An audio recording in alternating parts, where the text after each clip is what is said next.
देखो रिकॉर्डिंग का मैसेज क्या है, स्क्रीन शेयर है। Yes ma'am. अच्छा देखो, लास्ट क्लास में हम लोगों ने क्या स्टार्ट किया था, सेट थ्योरी स्टार्ट किया था, ठीक है ना। अच्छा, अब बाकी जो पॉइंट बाकी है वो हम लोग करेंगे। तो सेट थ्योरी में ये सब हम लोगों ने पढ़ा था, जैसे कि कितने फॉर्म में सेट को लिखा जाता है, सेट का मतलब क्या होता है, टाइप्स ऑफ सेट, ठीक है, इसमें proper subset, subset, disjoint set, ये सब अलग से, और क्या बोले, पावर सेट, ठीक है, इस तरीके का काफी सारा चीज किया था। और यहाँ पर देख लेते हैं इस पेज में, यहाँ पर हम लोगों ने क्या क्या किया था। यहाँ इक्विवेलेंट सेट किया था, यूनिवर्सल, कंप्लीमेंट, सिंगल टोन किया होगा, ठीक है, order not matter, repetition, D Morgan's law, power set, ये सब कर लिया है हम लोग ने, ठीक है। 7A हम लोग एक्सरसाइज 7A भी स्टार्ट किए थे, अच्छा, जिसमें से 1 2 3 4 5 6 7, अच्छा 7 8 9 10 ये सब हम लोगों ने कर रखा है। अच्छा चलो, अब हम लोग एक और डेफिनेशन आज पढ़ेंगे, उसके बाद लास्ट क्लास का एक दो क्वेश्चन हम एक बार जो है फिर से रिपीट करना चाहते हैं, मुझे लगता है थोड़ा करना पड़ेगा, ठीक है, इसीलिए। तो सबसे पहले पढ़ेंगे इम्प्रॉपर सबसेट, ठीक है, एक डेफिनेशन रह गया था, इम्प्रॉपर सबसेट क्या होता है। इम्प्रॉपर सबसेट तो ऑब्वियसली सबसेट का ऑपोजिट ही, मतलब प्रॉपर सबसेट का ऑपोजिट इम्प्रॉपर सबसेट होगा। प्रॉपर सबसेट क्या था, जब सुपरसेट में कम से कम एक ऐसा एलिमेंट हो कि वो सबसेट में नहीं है। जैसे ये था ना प्रॉपर सबसेट, जैसे कोई भी एग्जांपल ले लो, ये हो गया 1 2 3, यहाँ पर मैंने बी ले लिया 1 2, तो ये इसमें कौन किसका सबसेट है, बी जो है वो सबसेट है ए का, और इनमें रिलेशन है प्रॉपर सबसेट का। इसका प्रॉपर सबसेट रिलेशन क्यों हुआ, क्योंकि ए में, मतलब सुपर सेट ए में एटलीस्ट ऐसा एक एलिमेंट है जो कि उसके सबसेट बी में नहीं है। Good afternoon Niranjan. Good afternoon ma'am. तो ये हो गया इम्प्रॉपर सबसेट, ठीक है, सॉरी प्रॉपर सबसेट। अब हम लोग जो आज पढ़ेंगे दैट इज इम्प्रॉपर सबसेट क्या होता है वो पढ़ेंगे, ठीक है। तो अब देखो, यहीं से स्टार्ट कर रहे हैं। यहाँ पर हम लोगों ने लिखा ए, ए एक सेट लिखा जिसमें मैंने एलिमेंट्स लिख लिया 1 2 3, ठीक है, और बी एक सेट लिखा जिसमें मैंने एलिमेंट्स लिख लिया 2 1 और 3, ठीक है। तो ए और बी में क्या क्या रिलेशन है, ए और बी दोनों कैसा सेट है, हम लोग बोलेंगे ए और बी इक्वल सेट है। देखो लास्ट क्लास में जब इक्वल सेट पढ़ाया था तब मैंने क्या बोला था, सारे एलिमेंट्स अगर दोनों सेट के बराबर है तो वो इक्वल सेट होता है, भले ही ऑर्डर तो मैटर नहीं करता है ना, तो 2 1 3 लिखो या 1 2 3 लिखो, वो लिख तो है, मैंने 2 1 3 लिख दिया तो क्या फर्क पड़ता है, इक्वल सेट तो हुआ। और क्या रिलेशन है, A subset of B and B is superset. अगर ए को हम लोग सबसेट बोलेंगे बी का तो बी इज सुपरसेट, ठीक है। ऑपोजिटली हम लोग ये भी बोलेंगे B subset of A and A is superset, और ए क्या है, ए है सुपरसेट, ठीक है। अच्छा, अब ये जो है, ये जो रिलेशन बना है ना, इसको हम लोग क्या बोलते हैं पता है, इसको हम लोग बोलते हैं इम्प्रॉपर सबसेट, ठीक है। मतलब जब दो सेट इक्वल होगा तो उसमें ये रिलेशन ऑब्वियसली बनेगा, अगर दो सेट इक्वल होगा तो उसमें ये रिलेशन ऑब्वियसली बनेगा ना, मतलब ए सबसेट बी का ऑपोजिटली बी सबसेट ए का, तो एक बार ए सुपरसेट होगा, एक बार बी सुपरसेट होगा, एक बार ए सबसेट होगा, एक बार बी सबसेट होगा। ये तभी पॉसिबल होगा जब ए और बी इक्वल सेट होगा।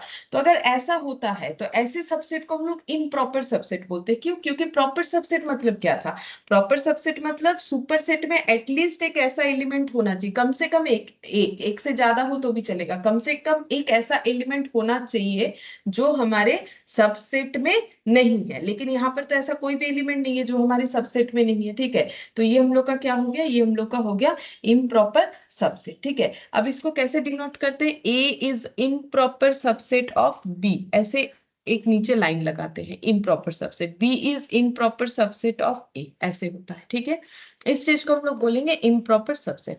अच्छा, लास्ट क्लास में ये जो नंबर्स वाले क्वेश्चंस चल रहे थे ना, जैसे कि क्वेश्चन नंबर 13 देख लो, क्वेश्चन नंबर 14 देख लो, ठीक है, तो होल नंबर, नेचुरल नंबर, ये सब जो है मुझे लगता है थोड़ा मुझे बता देना चाहिए कि क्या क्या नंबर होता है क्या नहीं, नहीं तो थोड़ा समझने में दिक्कत हुआ होगा लास्ट क्लास, ठीक है, तो हम उसको रिपीट कर देंगे। सबसे पहला बात है, सबसे पहले होता है रियल नंबर, ठीक है। रियल नंबर का दो पार्ट होता है, ये नंबर सिस्टम बता रहे हैं तुम लोगों को, ठीक है। रियल नंबर का दो पार्ट होता है, एक होता है rational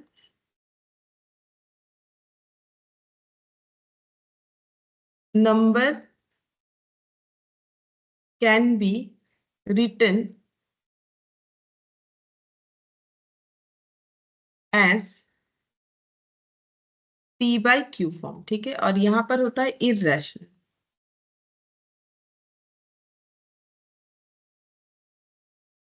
number can't be written in p by q form, ठीक है। अब देखो, ये रियल नंबर को आर से डिनोट किया जाता है, कैपिटल आर से, ठीक है। रियल नंबर को कैसे डिनोट किया जाएगा? कैपिटल आर से डिनोट किया जाता है। रैशनल नंबर को क्यू से डिनोट किया जाता है। इररेशनल नंबर को टी से डिनोट किया जाता है, ठीक है। अच्छा, अब ये जो रैशनल नंबर है इसका दो पार्ट होता है। एक होता है नॉन इंटीजर और एक होता है इंटीजर, ठीक है। इंटीजर का मतलब नॉट डेसिमल। जो डेसिमल नंबर नहीं है वो इंटीजर नंबर होगा, ठीक है। नॉन इंटीजर का मतलब जो डेसिमल है, ठीक है। इसका मतलब जो डेसिमल है। अच्छा, अब इसको कैसे डिनोट किया जाता है? इसको इंटीजर को जेड से डिनोट किया जाता है, ठीक है। अब इंटीजर के नीचे तीन पार्ट्स करेंगे।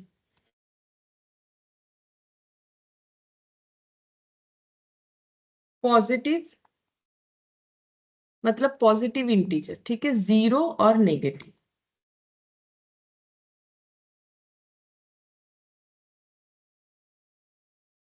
ठीक है। अच्छा,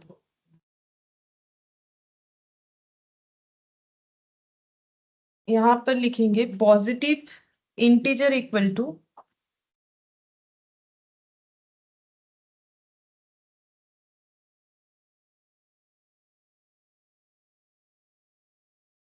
positive integer equal to natural number.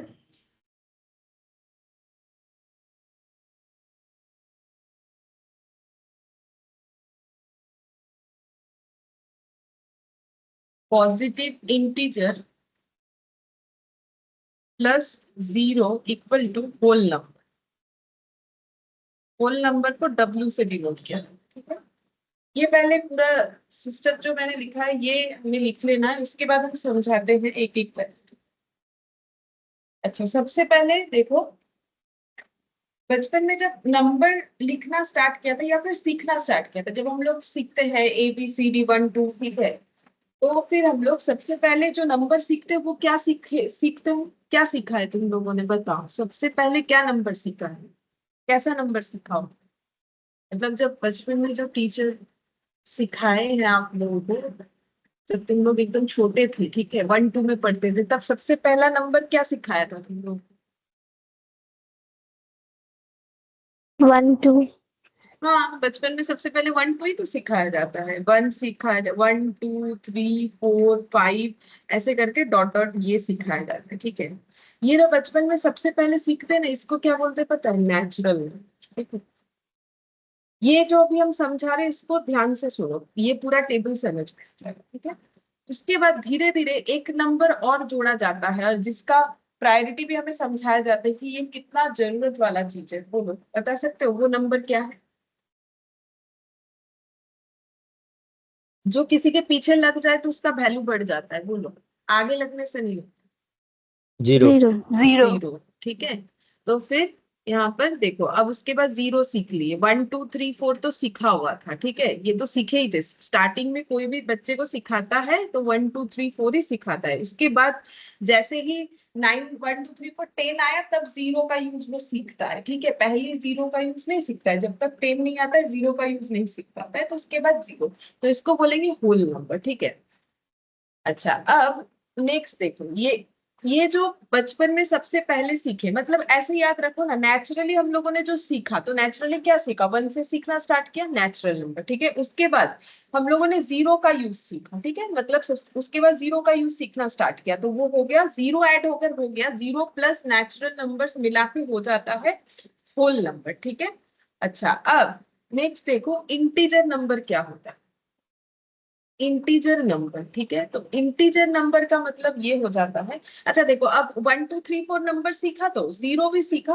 अब कुछ नेगेटिव नंबर भी हमें सिखाए जाते हैं कि भाई नेगेटिव नंबर भी कुछ होता है, ठीक है। जैसे कि मान लो, देखो, जीरो सीखा, 1 सीखा, 2 सीखा, 3 सीखा, 4 सीखा, 5 एंड डॉट डॉट डॉट, ठीक है। सेम तरीके से नेगेटिव में क्या क्या सीखा होगा? नेगेटिव में -1, -2, -3 and dot dot dot dot, ठीक है, ये हो गया। ये जो है ये इंटीजर नंबर है, ठीक है, ये सब क्या है? इंटीजर नंबर है, ठीक है। तो इसमें ये देखो, ये सब नंबर्स को अगर देखें, ये जो पॉजिटिव है मतलब 1 2 3 4, इधर जीरो के इधर जो है ये है पॉजिटिव इंटीजर, ये जो है ऐसे करके दिखाते हैं, इधर वाला जो है इसको हम लोग बोलेंगे पॉजिटिव इंटीजर, ठीक है। ये जो है इसे हम लोग बोलेंगे नेगेटिव इंटीजर, ठीक है। अच्छा, अगर हम लोग देखो, ये देखो पॉजिटिव इंटीजर का मतलब क्या है, इसीलिए लिखा हुआ है, देखो पॉजिटिव इंटीजर का मतलब हो गया नेचुरल नंबर। अगर सिर्फ पॉजिटिव इंटीजर को देखें तो इसको हम लोग क्या बोलेंगे? नेचुरल नंबर नहीं बोलेंगे, जो पॉजिटिव इंटीजर है वही नेचुरल नंबर है। बोलो हाँ कि ना? ये डायग्राम समझ में आ रहा है? जो नेचुरल नंबर क्या लिखा है, ये वाला, है ना? तो अब हम ये कह रहे हैं जो पॉजिटिव इंटीजर है क्या वो नेचुरल नंबर नहीं है? इंटीजर का मतलब जो नंबर डेसिमल नंबर नहीं है।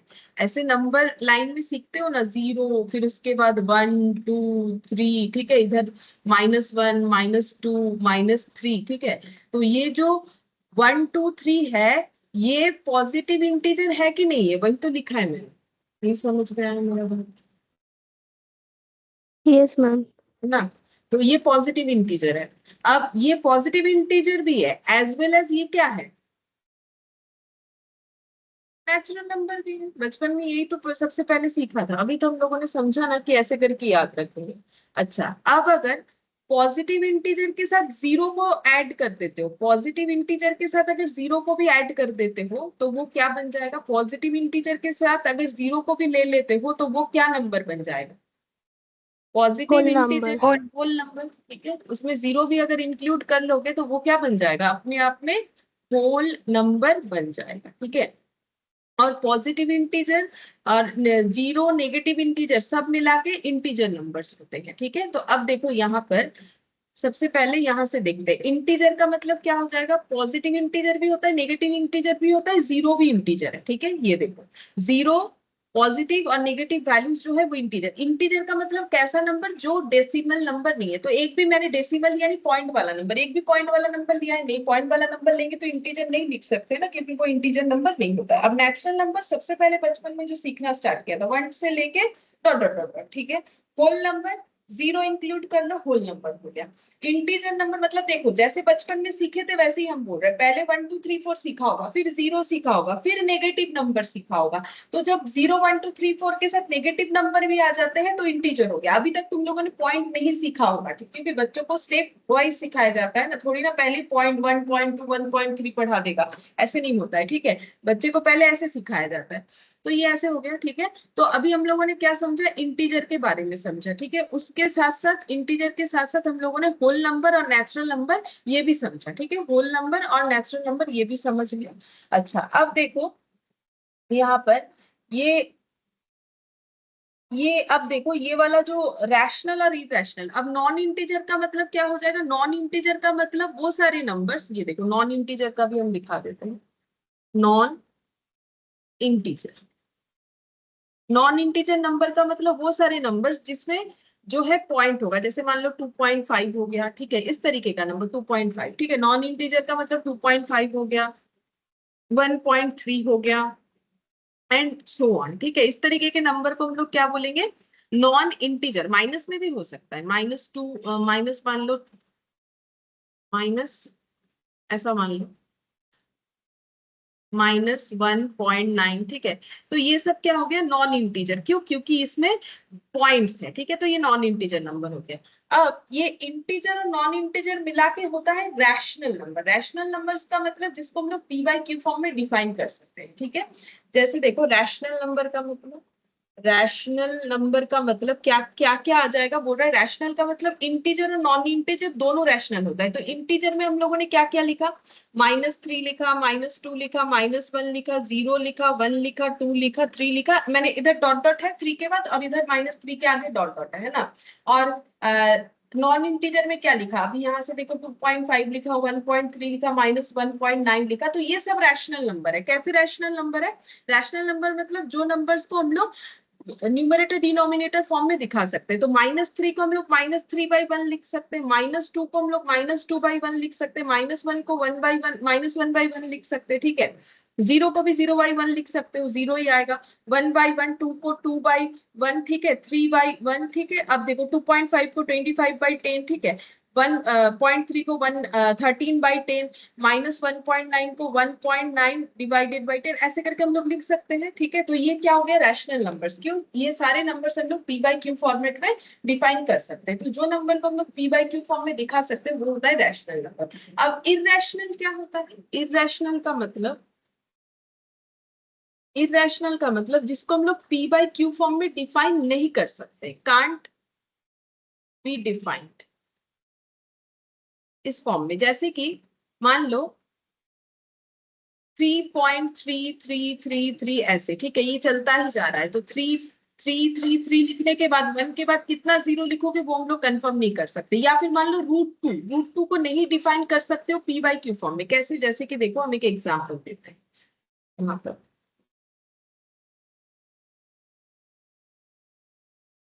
कैलकुलेटर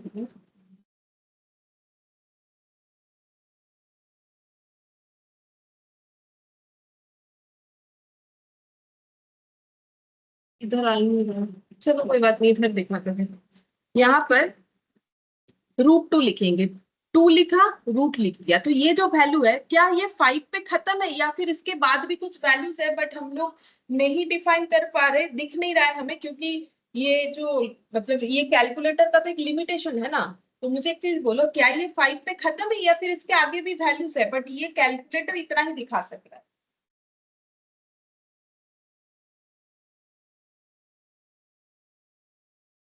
नहीं समझ में आया मेरा बात। हम ये बोल रहे हैं, ये मैंने 2 रूट लिखा, ठीक है। तुम लोग अपने कैलकुलेटर पे करो। जैसे देखो, अगर हम ऐसे लिख रहे हैं 25 रूट, तो ये 5 हो रहा है, ठीक है। लेकिन मैंने लिख दिया 2 रूट, 2 का रूट जो ये है 1.41422135, क्या ये 5 पे खत्म हो गया या फिर ये चलता ही जा रहा है बट यहाँ पर 5 तक दिखा रहा नो मैम, आरो আছে। है? आरो अच्छी। जैसे देखो 1/3, ये जो 1/3 लिखा, क्या ये 3 लास्ट 3 है या फिर ये चलता जाएगा?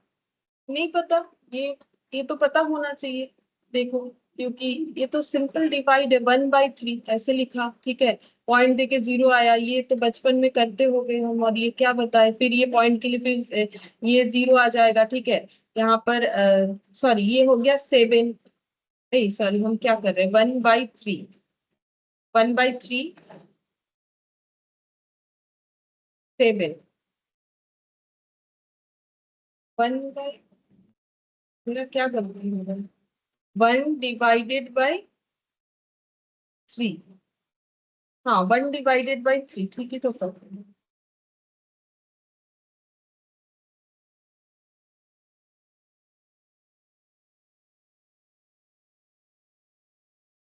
7 आएगा, ये फिर 0.333। डिवाइड करना भूल गए क्या? क्या गलत हो क्या रहा है? ये तो 3.333 होता है कैलकुलेटर पे।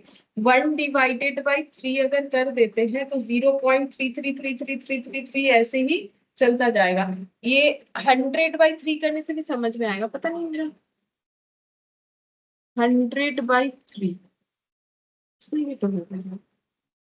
अच्छा जो भी, चलो डिवाइड करके तुम लोग देख लेना, ठीक है। 0.333 आ रहा है कैलकुलेटर पे, तो दिख तो रहा है ना। ये देखो 1/3 अगर 3 करोगे तो ये 0.33, ये 3 जो है यहाँ पर एंड नहीं है, ये 3 चलता ही जा रहा है। तो इसको कैसे पी बाई क्यू फॉर्म में डिफाइन करोगे?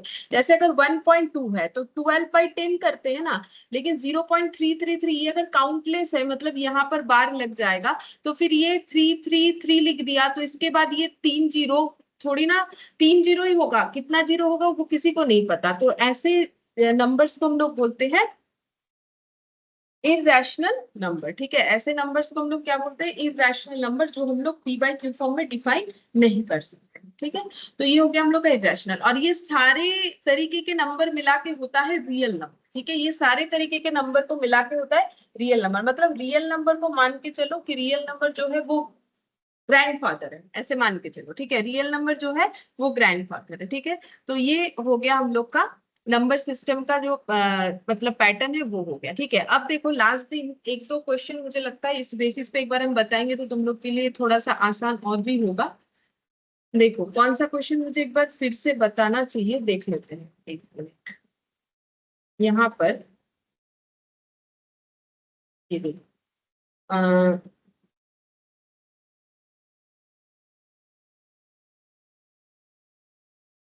नेचुरल नंबर्स ये सब ठीक था, ये वाला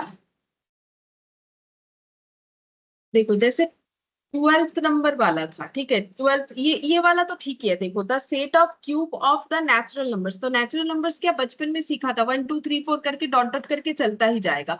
तो अगर नेचुरल नंबर्स का कोई एंड नहीं है तो उसका सेट भी इनफाइनाइट सेट होगा। ये आई होप कि समझने में कोई दिक्कत नहीं है। अब 12th नंबर वाला था कि 2 टू दी पावर एक्स होगा, एक्स जो है वो रैशनल नंबर होगा। तो रैशनल नंबर का भी थोड़ी ना कोई काउंट है, जितना मर्जी चाहे रैशनल नंबर बनाओ। ठीक है, रैशनल नंबर मतलब जिसको पी बाई क्यू फॉर्मेट में डिफाइन कर सकते हो, 10/5 2/9 ऐसे करके, फिर उसका पावर लगाओगे तो इनफाइनाइट सेट ही आएगा। ठीक है, अच्छा अब ये वाला जो था, ये वाला मुझे एक बार बताना है, 13 नंबर वाला। यहाँ पर जो इंटीग्रल नंबर था ना, तो इंटीग्रल का मतलब इंटीजर था। तो इंटीजर जरूरी थोड़ी ना है कि सिर्फ पॉजिटिव ही हो, हमें तो बोला नहीं था पॉजिटिव, मैंने लास्ट क्लास में बोला था शायद इसको पॉजिटिव कर लेने से बेटर होगा। नहीं, जरूरी नहीं है, क्योंकि इंटीजर तो पॉजिटिव नेगेटिव दोनों हो सकता है। ठीक है, इसको पॉजिटिव होना चाहिए क्वेश्चन को, ऐसा बात नहीं है। इंटीजर जो है पॉजिटिव नेगेटिव दोनों हो सकता है। ये देखो इंटीजर जो है पॉजिटिव नेगेटिव दोनों हो सकता है, आज बताएं। ये देखो पॉजिटिव नेगेटिव दोनों हो सकता है। तो हमें तो क्वेश्चन में मतलब कोई इंफॉर्मेशन नहीं दिया था कि पॉजिटिव होगा कि नेगेटिव, सिर्फ बोला था इंटीजर। तो 0 1 2 3 ये तो मैंने चेक करवाया, बहुत ही अच्छा बात है। इसमें तुम लोग ये भी ऐड करो कि -1 या -2 से भी चेक करोगे तो भी सेम आंसर आएगा, चेक करके देखो। ठीक है, हम दिखाते हैं। मान लो -1 -2 ले लिया, तो ये भी क्या है, इंटीजर है बट नेगेटिव है। तो हमें तो बोला था एक्स इंटीग्रल वैल्यू है, बोला तो नहीं था कि पॉजिटिव होगा कि नेगेटिव होगा। अब देखते हैं यहाँ पर, अगर हम लोग पुट करते हैं, पुट करके देखते हैं। 1, यहाँ ऐसे लाइन लगा देते हैं, -1 और -2 दो से ट्राई करके दिखाते हैं। ये देखो -1 होल टू दी पावर -1। ठीक है, इसका आंसर क्या होगा? तो देखो ऐसे एक फॉर्मूला होता है, a to the power -n। अगर है तो उसे हम लोग कैसे डिफाइन करेंगे, 1/a to the power n करके डिफाइन करेंगे। ठीक है, जिन्होंने पहले मेरे से कभी इंडिसेस किया उनको पता होगा, अगर नहीं पता है तो अभी बता दिया, बस इस फॉर्मूले का यूज करना है। तो ये 1 हो गया। तो ये -1 होल टू दी पावर -1 को कैसे लिखोगे?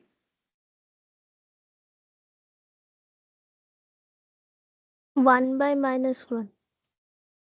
1/-1 नहीं, देखो थोड़ा सुनो। ये जो है, ये a को हम लोग कैसे लिखेंगे, 1/a। तो यहाँ a की जगह कितना है पहले ये बोलो, जिन्होंने वन। इंडिसिस किया। 1 की -1? -1। -1। ठीक है, जिन्होंने इंडिसिस किया है उनको आंसर देना चाहिए। ठीक है, तो a की जगह है -1, तो हम इसको कैसे लिखेंगे, 1/-1 लिख दिया। ठीक है, और m जो है वो पावर में आ जाएगा, नेगेटिव उसका हट जाएगा। तो यहाँ पर m की जगह कितना है, -m की जगह कितना है, -1। तो ये पावर में 1 आ गई। ठीक है, तो अब इसका आंसर कितना हो जाएगा, 1। और ये बोलो कितना होगा, 1 divided by -1 to the power 1, -1 to the power 1 कितना होता है, 1 होता है।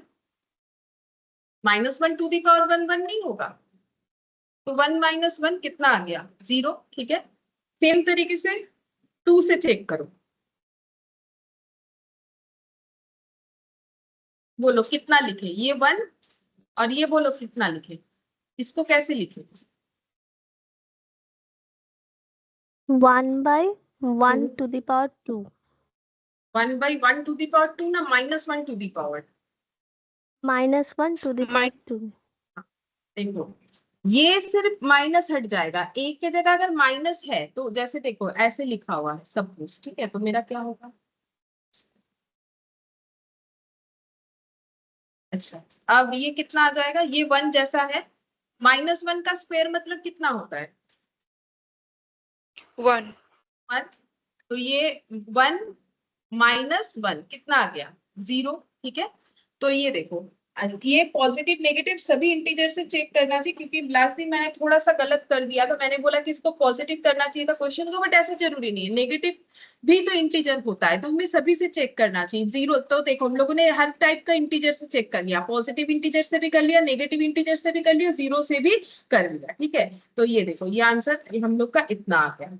अच्छा, अब मुझे लगता है यहाँ मेरा थोड़ा एक गलत हो गया, तुम लोगों ने नहीं बताया, -1 टू दी पावर 1 कितना होगा?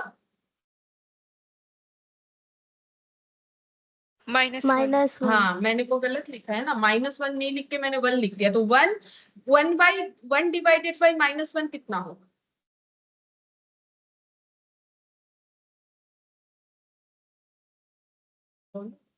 -1 माइनस, और ये -1, एक माइनस हो गया, तो आंसर क्या आएगा बोलो तो?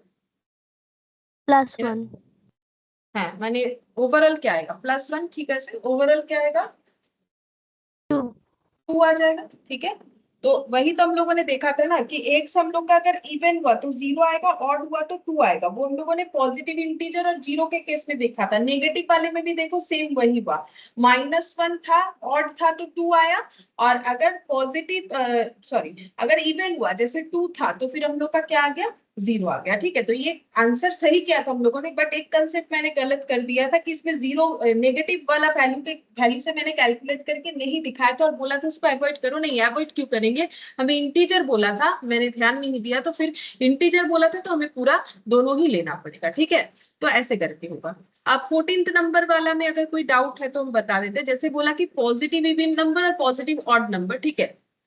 पॉजिटिव इवन नंबर और पॉजिटिव ऑड नंबर को अगर हमें मिक्सड अप करना है तो हमें कौन सा नंबर मिलेगा, तो मैंने ऑप्शंस में तुम लोगों ने बोला था कि नेचुरल नंबर होगा, ठीक है। अच्छा, अब होल नंबर क्यों नहीं होगा? होल नंबर में क्या आता है? होल नंबर में जीरो और नेचुरल नंबर्स मिला के आता है, लेकिन क्या जीरो कोई इवन या ऑड नंबर होता है? नहीं होता है, ठीक है, जीरो कोई इवन या ऑड नंबर नहीं होता है, ठीक है। तो इसीलिए हम लोग का यहाँ पर जो आंसर है वो नेचुरल नंबर आया, ठीक है। और एक बार बता देते हैं, देखो set of positive even number और सेट ऑफ पॉजिटिव, जैसे हम एक एग्जांपल ले ले, सबसे बेटर है हम 14th को नीचे करके दिखा देते हैं। चलो हम एक एग्जांपल लेके करके दिखा देते, लास्ट क्लास में एग्जांपल लेना नहीं हुआ, हम अभी एग्जांपल ले लेते हैं। 14th नंबर ले लिया, ठीक है। इसमें बोला था set of positive even number, E ले लिया मैंने, set of positive even number, इसका लॉजिक ऐसे होगा, ठीक है। पॉजिटिव इवन नंबर, अभी तो क्वेश्चन लिख रहे हैं हम लोग, उसके बाद हो जाएगा O set of positive odd number, वो हो जाएगा set of positive odd number, ठीक है। अच्छा, तो सेट ऑफ इवन नंबर्स कुछ हम लोग लिखे अपने मन से, सेट ऑफ इवन नंबर्स हम लोग कुछ लिखते हैं, चलो सेट ऑफ इवन नंबर्स हम लोग का हो जाएगा, बोलो तुम लोग कुछ सेट ऑफ इवन नंबर्स बोलो, बोलो जो जो भी मन में आ रहा है बोलो। 4 6 8 10 हाँ ठीक है, ठीक है, 4 6 8 और 10 एंड सो ऑन, ठीक है, ऐसे चलेगा। और ये कुछ ऑड नंबर्स बता दो। 3 5 7 3 5 7 9 एंड सो ऑन, ठीक है। अच्छा, अब जब हम लोग ई यूनियन ओ करेंगे, ठीक है, यही तो पूछा था ना कि ई यूनियन ओ क्या होगा, अगर हम लोग मिलाते हैं तो इसमें क्या आ जाएगा? ऐसे आ जाएगा, क्या ऐसे आ जाएगा? इसमें अगर हम लोग 1 ले लेते यहाँ पर तो भी ठीक रहता, ठीक है। तो लो या ना लो, ठीक है, कोई फर्क नहीं, जो लिए हो उसी से करके दिखा देते, इसमें कोई प्रॉब्लम नहीं है। तो अगर यूनियन करेंगे तो हमारा क्या आएगा? 3, ठीक है, 3 4 5 6 7 8 9 10, ऐसे डॉट डॉट डॉट डॉट चलता जाएगा सारे नंबर्स के साथ। यहाँ पर जैसे 2 भी आ जाएगा, ठीक है, तो 2 और यहाँ 1, ये सब भी कंसिडर कर सकते हैं, तो ये आ जाएगा। तो ये यहाँ लिख ही लेते हैं ना, यहाँ 2 लिख लेते हैं, चलो यहाँ 1 लिख लेते हैं ना। तो फिर यहाँ पर अगर ये सब लिख लेते हैं तो हम लोग का यहाँ 1 और 2 भी आ गया। तो ये क्या दिख रहा है? ये जो सेट बनता जा रहा है, ये किस चीज का सेट बनता जा रहा है? बोलो, बचपन में नेचुरल सबसे नंबर नेचुरल नंबर, सबसे पहले यही तो सीखा था, 1 2 3 4 डॉट डॉट कर, इसमें जीरो नहीं आया, इसलिए सेट ऑफ होल नंबर ये नहीं होगा, ठीक है। एन फॉर नेचुरल नंबर्स होता है तो ये नेचुरल। रैशनल नंबर जो है ये नहीं होगा, क्योंकि रैशनल नंबर क्यों नहीं होगा उसका लॉजिक सुनो। रैशनल नंबर इसीलिए नहीं होगा क्योंकि रैशनल नंबर में तो हमारा नेगेटिव नंबर भी हो सकता है, देखो रैशनल नंबर जो है वो हमारा नेगेटिव नंबर भी हो सकता है। रैशनल नंबर जो है वो पी बाई क्यू फॉर्मेट में होता है, वो हमारा नेगेटिव भी हो सकता है। यहाँ सब पॉजिटिव बोला है, मतलब हम ये कहना चाह रहे हैं इवन नंबर तो हम लोग का लास्ट दिन भी मैंने ये चीज बोला था 2.4 भी तो हमारा इवन नंबर हो सकता है, इसको हम ऐसे करके डिफाइन कर सकते हैं ये मेरा रैशनल नंबर है। लेकिन रैशनल नंबर में तो नेगेटिव वैल्यूज भी हो सकता है, लेकिन मुझे बोला है सिर्फ set of positive even and positive odd number, ठीक है। तो रैशनल में तो पॉजिटिव की जगह नेगेटिव भी आ सकता है ना, ठीक है। तो इसका मतलब ये वाला हम लोग का आंसर क्या हो जाएगा, सेट ऑफ नेचुरल। ऐसे भी इसको बनाओगे तो सीधा सीधा दिख रहा है ये सेट ऑफ नेचुरल नंबर होगा। होल नंबर क्यों नहीं होगा, चलो हम लॉजिक लिख देते हैं। सेट ऑफ होल नंबर ये क्यों नहीं होगा, ये आंसर इसीलिए नहीं होगा क्योंकि अभी याद हो जाएगा, बाद में कभी रिवाइज करोगे तो फिर नहीं समझ में आएगा। ये होल नंबर ऐसा होता है, तो जीरो हमारा ऑड या इवन कुछ नहीं होता है, ऑड और इवन में से कुछ नहीं होता है, ठीक है। तो इसीलिए ये वाला नहीं होगा। बी मेरा तो आंसर ये सेट ऑफ नेचुरल नंबर। सी में जो है, सी में है सेट ऑफ रैशनल नंबर, ठीक है, सेट ऑफ रैशनल नंबर। तो रैशनल नंबर क्या होता है जिसको हम लोग पी बाई क्यू फॉर्मेट में डिफाइन करेंगे, लेकिन रैशनल नंबर में तो पॉजिटिव नंबर भी होगा नेगेटिव भी होगा, लेकिन हमें तो यहाँ पर बोल दिया है कि वैसे इवन नंबर लेने हैं जो पॉजिटिव ही हो, ऐसे ऑड नंबर लेने हैं जो पॉजिटिव ही हो, ठीक है। तो रैशनल नंबर में भी इवन या ऑड हो सकता है, बट वहां पॉजिटिव नेगेटिव दोनों आ जाएगा। तो फिर क्योंकि ये क्वेश्चन सिर्फ पॉजिटिव पे बेस्ड है तो सेट ऑफ रैशनल नंबर्स होना भी पॉसिबल नहीं, ठीक है। ये जो है एक्चुअली लॉजिक है, ठीक है। अच्छा, इसके बाद क्वेश्चन नंबर 15, ठीक है। क्वेश्चन नंबर 15 क्या ये हम लोगों ने लास्ट दिन किया था,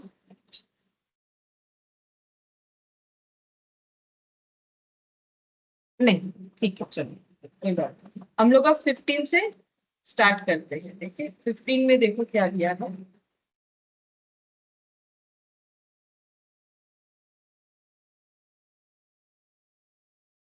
बोला है कि if R is the set of positive rational number and is the set of real number, ठीक है। तो हम लिख रहे हैं आर जो है क्या बोला है, set of positive rational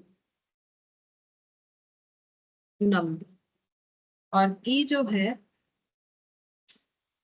set of real number. ये क्वेश्चन में दिया हुआ है, ये मैंने अपने मन से नहीं लिखा, ये क्वेश्चन में ही दिया हुआ है, ठीक है। अब बोला इसमें से कौन सा रिलेशन जो है सेटिस्फाई होगा। तो रैशनल नंबर क्या हो सकता है, पॉजिटिव रैशनल नंबर, कुछ भी अपने मन से बताओ, पी बाई क्यू फॉर्मेट में कुछ भी मुझे अपने मन से बताओ, लेकिन पॉजिटिव वैल्यू बताओ।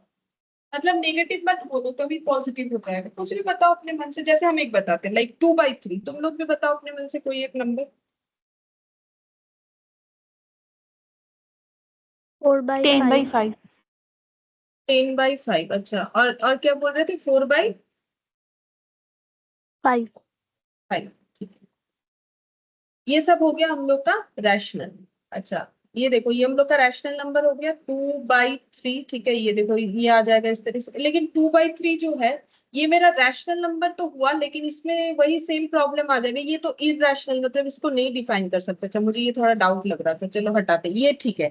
10/5 और 4/5 आई थिंक ठीक है, चलो देख लेते हैं। ये जो है कंटिन्यूएशन में है ना, तो इरैशनल हो जाएगा। हाँ ये ठीक है, 0.8 आया। चलो ये 4/5 और 10/5 तो ठीक है ही, क्योंकि वो 2 आ रहा है, तो फिर ये सही बना हुआ है। चलो ये दोनों। अब ई में बोला है सेट ऑफ रियल नंबर, तो रियल नंबर में क्या क्या लिखोगे, रियल नंबर मतलब क्या था, दादाजी है ना, मतलब ग्रैंडफादर। रियल नंबर मतलब वो रैशनल भी होगा, वो इरैशनल भी होगा, वो इंटीजर भी होगा, वो नॉन इंटीजर भी होगा, वो पॉजिटिव भी होगा, वो जीरो भी होगा, वो नेगेटिव भी होगा। मतलब क्या क्या आएगा, अगर हम थोड़ा सा लिखे, तुम लोग देख के मुझे सिर्फ बताना कि तुम लोग इस बात से सेटिस्फाइड हो कि नहीं, जो मैंने लिखा है वो होगा कि नहीं होगा, ये तुम लोग बताओ, ठीक है। क्या क्या होगा, जीरो होगा, 1 होगा, 2 होगा, 3 होगा, ठीक है, 1.2 होगा, 2 ऐसे देखो ये 2/3 होगा इरेशनल नंबर, 5 मान लो 2 होगा, और क्या हो सकता है, अच्छा 4/5 लिखते, तुम लोगों ने 4/5 बताया, 4/5, 10/5, 4/5, ठीक है, एंड सो ऑन। और इधर जैसे माइनस माइनस लिख देते हैं 2/3, ठीक है, -10/5, अच्छा, -1, -2 ऐसे लिख दिया, ठीक है। अच्छा, तो रियल नंबर का मतलब क्या था? रियल नंबर का मतलब नेचुरल नंबर्स भी होगा। तो नेचुरल कौन कौन सा है? ये देखो 1 2 3, मैंने डॉट डॉट नहीं लगाया। होल नंबर्स भी होगा यानी 0 1 2 3। इंटीजर भी होगा, इंटीजर 1 2 3 है। पॉजिटिव इंटीजर 1 2 3 है। नेगेटिव इंटीजर -1 -2 है। ठीक है। अच्छा, इसके अलावा क्या होगा? जीरो होगा। तो देखो जीरो भी आ गया। तो देखो रियल नंबर में जो भी आता है वो सारा आया। नॉन इंटीजर मतलब जो भी पॉइंट्स वाले वैल्यूज है, जैसे ये नॉन इंटीजर हो गया। इसमें भी -1.2 इधर अगर लिख देंगे, लिख सकते हैं आराम से, क्या प्रॉब्लम। इधर -1.2, ये ई को थोड़ा सा आगे बढ़ा लेते हैं, -1.2 लिख लिया। ठीक है। तो ये मेरा क्या बन गया? ये मेरा non integer, positive non integer negative मैंने सारा लिख लिया। ठीक है। तो क्या ये रियल नंबर बना कि नहीं बना? मैंने जो सेट लिखने का कोशिश किया, क्या ये रियल नंबर बना कि नहीं बना? बोलो। Yes ma'am. क्योंकि इसमें सारे तरीके के नंबर्स आ गए। ठीक है, ये लो, ये हट नहीं रहा है, ऐसे हटा है ना। अच्छा, ये देखो रियल नंबर बन गया है ना। तो अब मुझे ये बताओ कि इन दोनों में क्या रिलेशन लग रहा है तुम लोगों को? अच्छा, ऑप्शंस दिखाते हैं।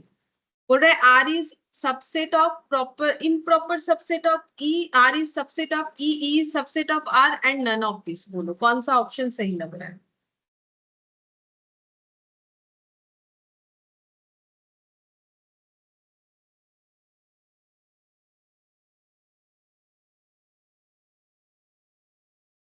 R is subset for E. R is subset of E, E का सबसेट आर होगा। क्यों? सबसेट का मतलब क्या था? सबसेट का मतलब देखो, सेट ऑफ रियल नंबर। अच्छा, एक चीज मुझे बोलो कि रैशनल नंबर मतलब तो इस तरीके का नंबर हो गया। रियल नंबर के अंदर क्या क्या आएगा? रियल नंबर के अंदर अगर हम लोग इसको लैंग्वेज में लिखे, रियल नंबर के अंदर क्या क्या नंबर्स आ जाएंगे? बोलो, रियल नंबर्स के अंदर तुम लोग क्या क्या लिखोगे? Rational, irrational. रियल नंबर के अंदर क्या लिखोगे? रैशनल नंबर, इरैशनल नंबर, है ना। अगर नंबर नहीं लिख के लैंग्वेज में लिखते हैं, रैशनल, इरैशनल। उसके बाद इंटीजर, नॉन इंटीजर। ठीक है।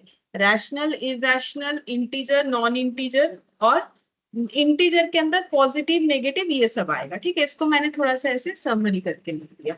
और आर बोला है सेट ऑफ रैशनल नंबर, तो ई में rational number, irrational, integer, non integer खुद आ रहा है। तो फिर क्या आर ई का सबसेट नहीं होगा? क्योंकि आर के पास जो एलिमेंट्स है वो सारे ई में है।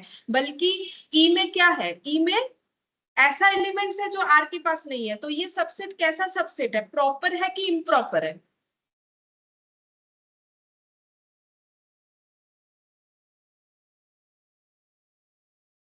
Proper subset. Proper subset. क्यों सही हुआ आंसर? क्यों प्रॉपर सबसेट है? एक बार बताओ। सही हुआ है, प्रॉपर सबसेट है। কারণ बोलो। এখানে আরো এক্সট্রা এলিমেন্ট আছে। है, ई এর মধ্যে আরো एक्स्ट्रा, ई के पास ऐसा और भी कुछ एलिमेंट्स होगा जो आर के पास नहीं है। जैसे कि एग्जांपल के तौर पे इरेशनल, इंटीजर, नॉन इंटीजर। बोलो, समझ में आया? थोड़ा सा अलग है इसलिए हम थोड़ा धीरे धीरे कर पा रहे हैं। समझ में आ रहा है कि नहीं आ रहा है? Yes ma'am. ठीक है। तो 15 का आंसर यहां से देख के मुझे बताओ कौन सा होगा। मतलब हमें तो इसके बेसिस पे देना पड़ेगा कौन सा सही लग रहा है तुम लोगों को, कौन सा सही लिखा हुआ है। प्रॉपर सबसेट का साइन कौन सा है? Option B. Option A. Option A नहीं होगा। ऑप्शन ए आज ही पढ़ा, इम्प्रॉपर सबसेट में वो यूज होता है। आज ही पढ़ा इम्प्रॉपर सबसेट, इसके नीचे ऐसे है प्रॉपर सबसेट, ये वाला। ठीक है। तो ये हम लोग का हो जाएगा आर इज सबसेट। सिर्फ नहीं है, आर जो है वो प्रॉपर सबसेट ऑफ ई है। तो R is proper subset of E, यानी कि ऑप्शन बी होगा। ठीक है। आंसर हम लोग का हो जाएगा ऑप्शन। अच्छा, नेक्स्ट देखो। नेक्स्ट हम लोग का क्वेश्चन नंबर 16। ठीक है। If n is the set of natural numbers. ठीक है। तो n जो है set of natural numbers, set of natural numbers.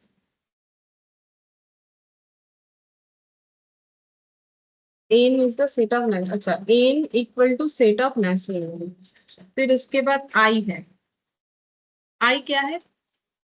Set of positive integer. ठीक है, सेट ऑफ पॉजिटिव इंटीजर।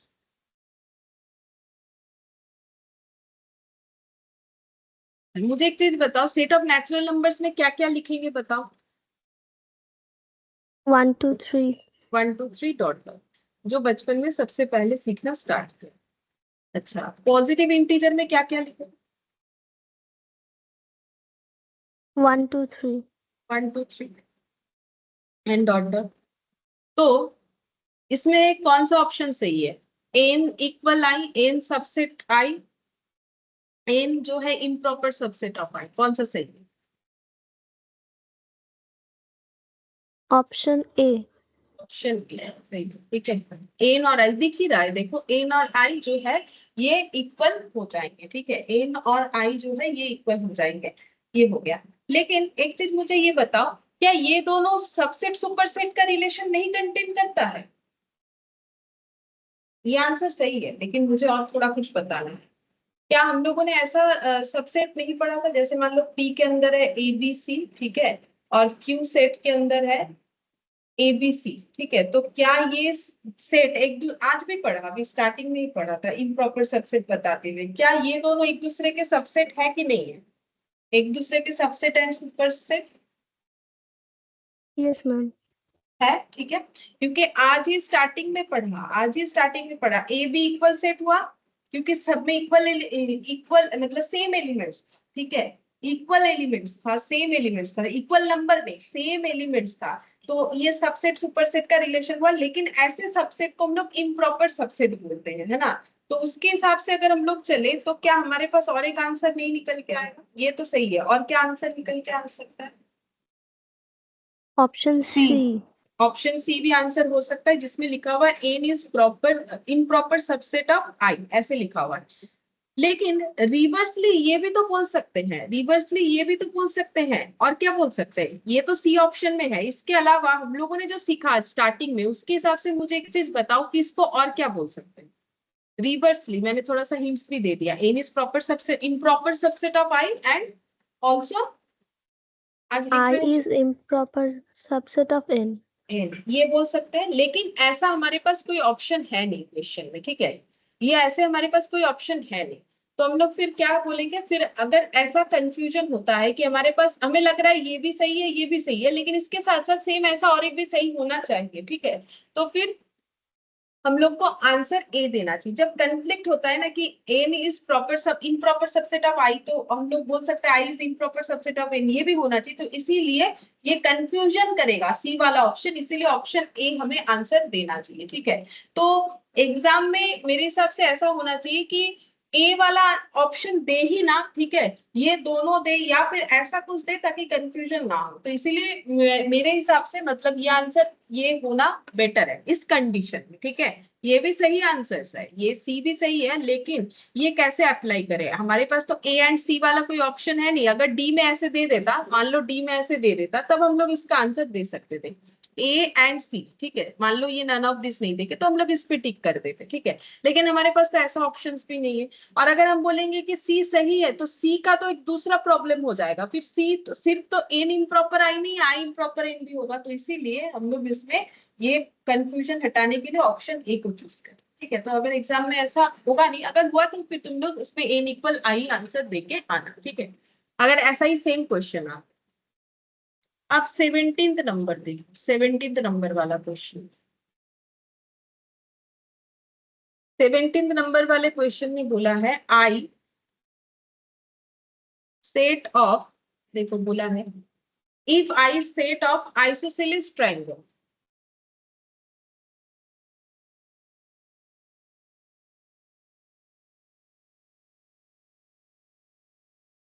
और ई सेट ऑफ इक्विलैटरल ट्रायंगल,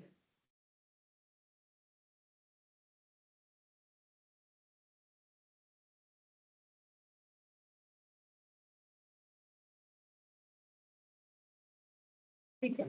अच्छा, आइसोसेलेस ट्रायंगल का मतलब बता देते हैं। आइसोसेलेस ट्रायंगल का मतलब होता है, ये जो ट्रायंगल है आइसोसेलेस, इसमें होता है एटलीस्ट, इस पे ध्यान देना है तुम लोग को, at least two sides are equal, ठीक है।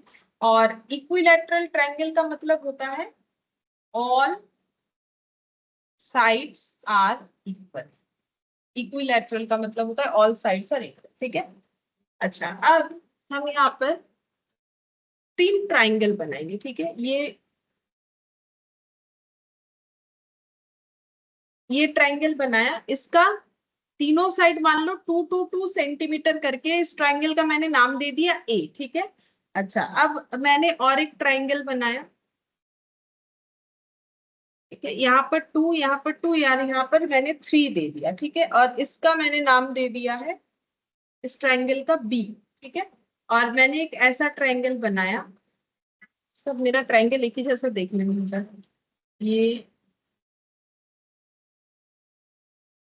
ये मान लो 3 है। अब देखो मेरा ड्रॉ उतना परफेक्ट तो हो नहीं रहा है, ठीक है, कि ये 3 ये 4 वो ज्यादा कम नहीं कर पा रहे हैं, ठीक है। बस ये मान के चलो जो मैंने लिखा है वही वैल्यूज है, ठीक है। तो मैंने एक ट्रायंगल बनाया जिसका तीनों साइड इक्वल है, मैंने एक ट्रायंगल बनाया जिसका 2 इक्वल साइड है, एक नहीं, मतलब एक जो है 3 सेंटीमीटर है, बड़ा है, और एक मैंने बनाया जिसका तीनों साइड अलग अलग है, ठीक है। अच्छा, अब मेरा क्वेश्चन ये है कि आई सेट के अंदर ये एबीसी में से कौन सा ट्रायंगल आएगा, और जो ई सेट है उसके अंदर एबीसी में से कौन सा ट्रायंगल आएगा। तुम लोग बस इतना बताओ मुझे।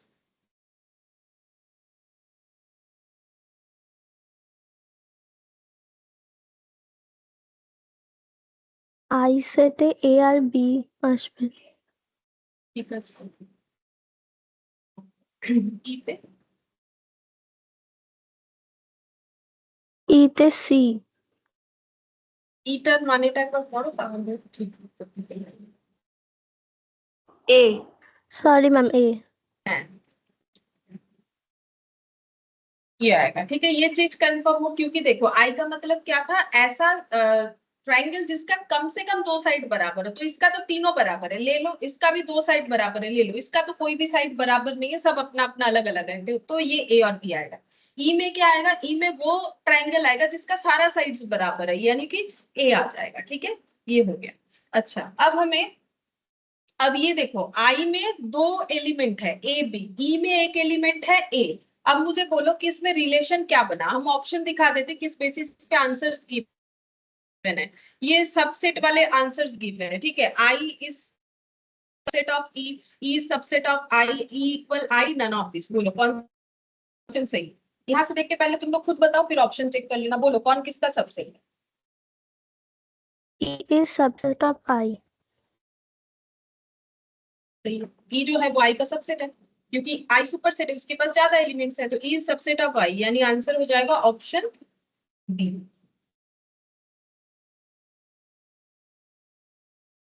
ठीक है, 17 का आंसर हो गया ऑप्शन बी। अच्छा, अब हम लोग 18th नंबर में जाते हैं।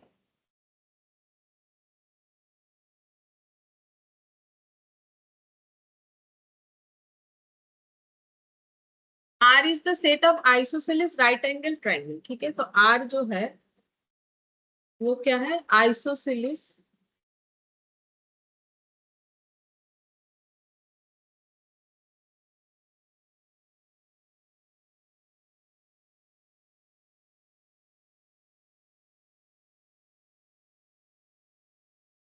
आई, और एक आई भी बोला है, देखो आई बोला है सेट ऑफ आइसोसेलेस ट्रायंगल, ठीक है। सेट ऑफ आइसोसेलेस ट्रायंगल,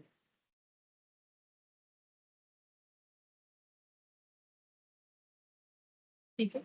अच्छा, तो आइसोसेलेस तो अभी बताया। आइसोसेलेस का मतलब क्या है, जिसका एटलीस्ट 2 साइड्स इक्वल है। ये ट्रायंगल का मतलब होता है एटलीस्ट 2 साइड्स इक्वल होने चाहिए।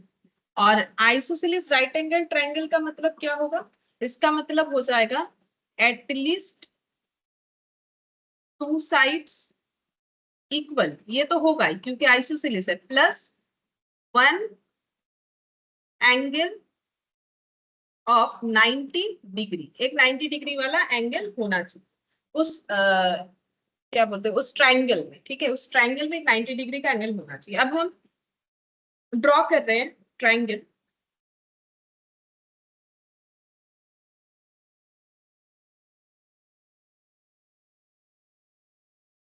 ये मान लो 3 और ये 3 है, और ये मान लो 5 है, और ये डिग्री 90 डिग्री हो गया, ठीक है। अच्छा, और एक ट्रायंगल बनाएंगे, इसका नाम दे देते हैं ए, और एक ट्रायंगल बनाएंगे, ये हो गया 2, मान लो ये 2, और ये हो गया 3, इसका नाम दे दिया मैंने बी। अब मुझे बोलो ये आर सेट के अंदर कौन सा ट्रायंगल आएगा ए और बी में से, और आई सेट में कौन सा आएगा, या दोनों दो दो आ जाएंगे? मतलब मेरा कहने का मतलब है क्या आर में दोनों ही आएगा, या एक आएगा, और आई में दोनों ही आएगा, कि एक आएगा? R में A और I में A और B। सही। देखो, राइट एंगल ट्रायंगल बोल रहा है, आइसोसेलेस राइट एंगल ट्रायंगल, तो ए तो आइसोसेलेस राइट एंगल ट्रायंगल ही हुआ ना। क्यों? देखो उसका दो साइड इक्वल है, और ऊपर से उसमें 90 डिग्री। ये 90 डिग्री नहीं है, ठीक है, मेरे ड्रॉ पे मत जाओ, ये 90 डिग्री नहीं है। 90 डिग्री कब हो सकता है? अगर दो लाइन ऐसे अपने आप में जाएगा तभी जाके 90 डिग्री। ऐसे ऐसे लाइंस पे कभी 90 डिग्री पॉसिबल नहीं है, ठीक है। तो ये 90 डिग्री है, तो 90 डिग्री है, और दोनों साइड बराबर है, तो फिर आइसोसेलेस राइट एंगल ट्रायंगल हुआ, तो वो आर में आ गया, ठीक है। और बी क्या था? बी सिर्फ आइसोसेलेस है, उसमें राइट एंगल नहीं है, तो वो आई में आ गया। और क्योंकि बी, देखो बी ए जो है वो आई में भी क्यों आएगा? क्योंकि आई का मतलब क्या है? आइसोसेलेस ट्रायंगल मतलब कोई भी ट्रायंगल जिसका दो साइड बराबर हो। डिग्री से कोई लेना देना नहीं है, आइसोसेलेस वाले को डिग्री से कोई लेना देना नहीं है। इसमें भी दो साइड बराबर, इसमें भी दो साइड बराबर, तो ए बी दोनों आ जाएगा, इसमें ए आएगा, ठीक है। अब रिलेशन बताओ क्या है? इसमें भी शायद आंसर सबसेट के बेसिस पे ही दिया हुआ है। हाँ, R R equal I, R subset I, R subset I, बोलो कौन सा हो? R subset of I। R subset of I, ऐसे लिखना चाहिए, ठीक है। तो कौन सा आंसर सही है? ये गलत दिया हुआ है, ऐसे नहीं होता है, ये होता है सी, ठीक है। तो ऐसे कंफ्यूज करने के लिए देगा उल्टा सीधा, बट ये हम लोग का आंसर सी है ना। अच्छा, अब 19th नंबर। 19th नंबर में बोला है N N of n plus 1 by 2, n is positive integer, is a finite, infinite and empty set। अच्छा ठीक है, हम लिख रहे हैं, देखो क्या बोला है। n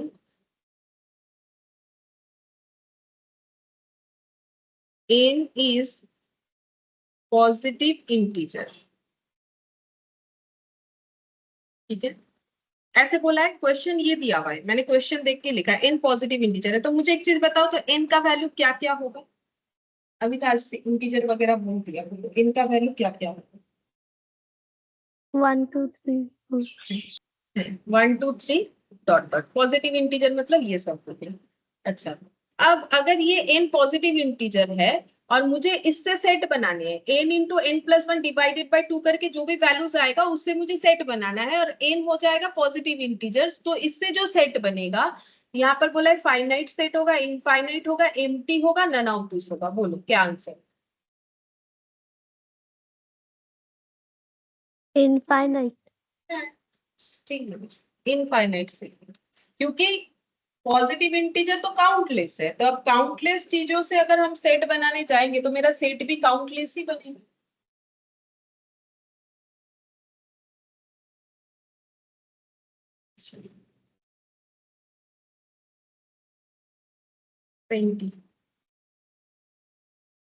ए 1 2 3 5 7, बी दिया हुआ है एक्स का square such that X belongs to A, ठीक है। हम लोग को बोला है ए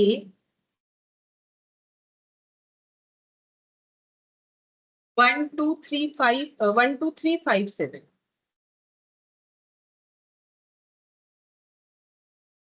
और बी बोला है एक्स का square such that x belongs to a। ये लास्ट दिन साइन बताया था, इसको बिलोंग्स टू बोलते हैं। अब इसमें से कौन सा ऑप्शन सही है? तो हमें क्या कैलकुलेट करने बोला है? ऑप्शन देख के हमें क्या कैलकुलेट करना चाहिए? एन ऑफ दिया हुआ है, एन ऑफ का मतलब क्या था? हर एक ऑप्शन में देखो स्मॉल एन ऑफ कुछ दिया हुआ है, बोलो एन ऑफ क्या था? Cardinal number. Cardinal number. Cardinal number का मतलब क्या था? सही बात, कार्डिनल नंबर। कार्डिनल नंबर कैसे निकालते थे? सेट के अंदर कितने नंबर सारे? ऑफ हाँ बोलो बोलो।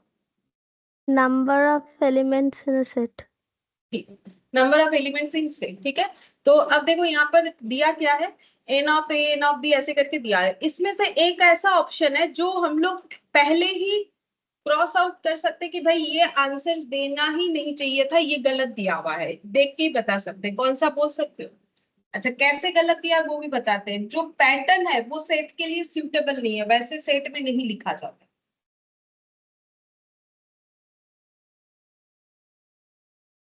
Option A. ए सही बात है। क्यों बोलो, सही बोलो, ठीक কারণ বিটা স্মল লেটারে আছে। है।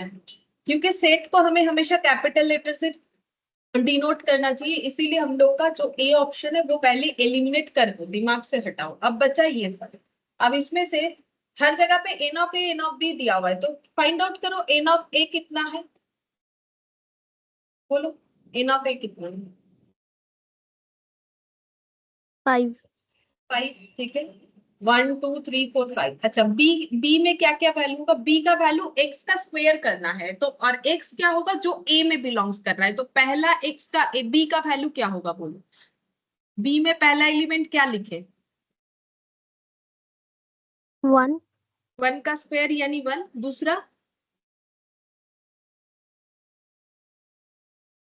2 स्क्वायर, उसके बाद 3 स्क्वायर। 3 square, 5 square, 7 square. ठीक है, अब इसको कैलकुलेट कर लेते हैं कितना हो जाएगा। 1 4 9 25 और 49। अब बोलो एन ऑफ बी कितना होगा, मतलब कितना हो रहा है, कितना होगा। 5 ही होगा, है ना। बिना काउंट किए भी तो बता सकते हो, क्योंकि उधर से 5 एलिमेंट लिया और इधर स्क्वायर किया, तो कितना एलिमेंट्स बनेगा, 5। अब बोलो फिर एन ऑफ ए और एन ऑफ बी में क्या रिलेशन बना, बिना ऑप्शन देख के ही बताओ क्या रिलेशन बना। Greater, smaller, equal.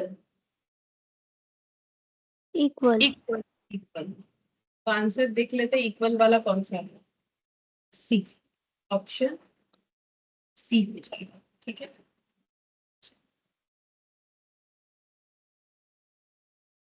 21, A union A is equal. A union ए कितना होगा, ठीक है चलो बता दो। एग्जाम्पल के साथ बताते हैं, समझ में आ जाएगा। ए यूनियन ए कितना होगा ये हमें बताना है, तो हम एक एग्जाम्पल ले लेते हैं। सेट थ्योरी देखो, उसमें एग्जाम्पल लेके जितना समझोगे उतना आसान होगा। मान लो ए का वैल्यू मैंने ले लिया 1 2, स्मॉल वैल्यू लेके देखेंगे ताकि जल्दी हो। अब ए यूनियन ए तुम लोग को बताना है, ए यूनियन ए क्या होगा, मतलब 1 2 का यूनियन करना है 1 2 के साथ। यूनियन कैसे होता है लास्ट दिन बता दिया था, तो बोलो ए यूनियन ए का वैल्यू कितना होगा। 1,2।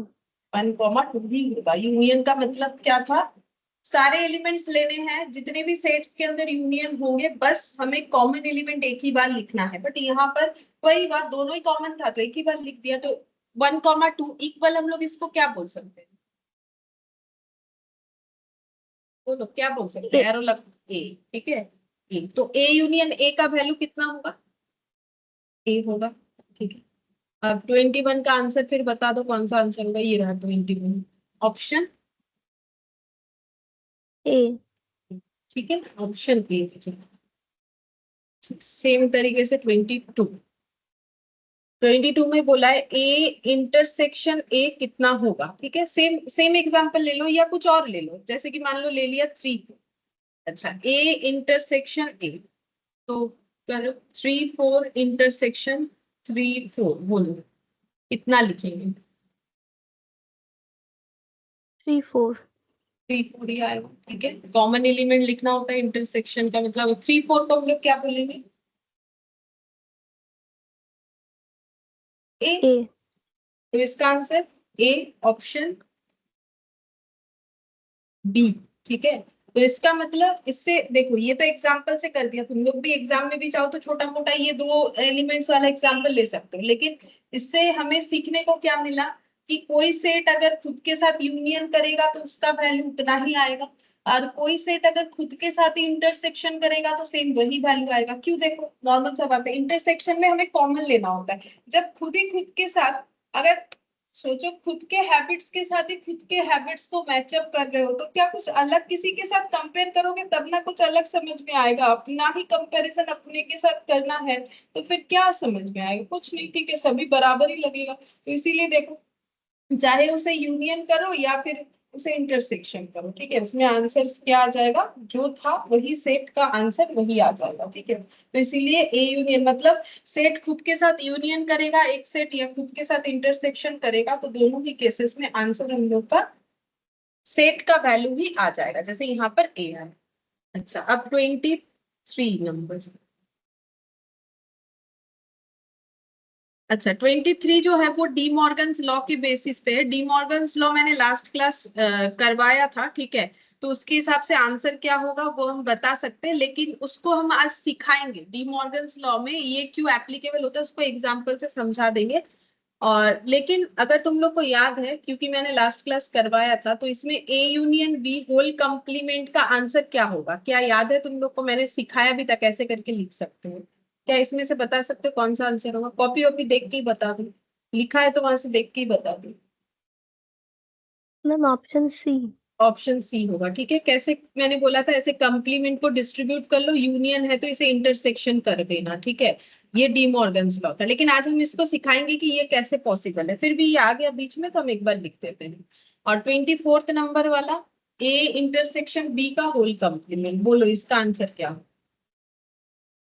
पहले यहाँ लिख लिख के मुझे बोलो, फिर हम ऑप्शन चेक कर पाएंगे। पहले बोलो क्या लिखना चाहिए मुझे।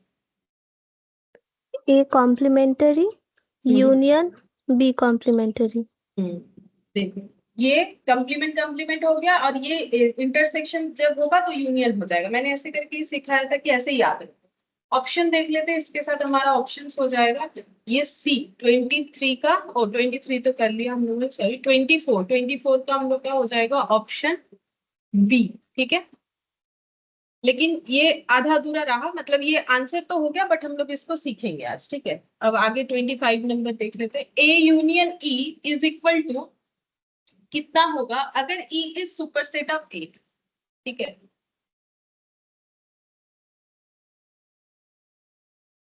अगर E is superset of A, E is superset of A है, ऐसे बोल रहा है, ठीक है। अच्छा, तो अब मुझे एक चीज बोलो,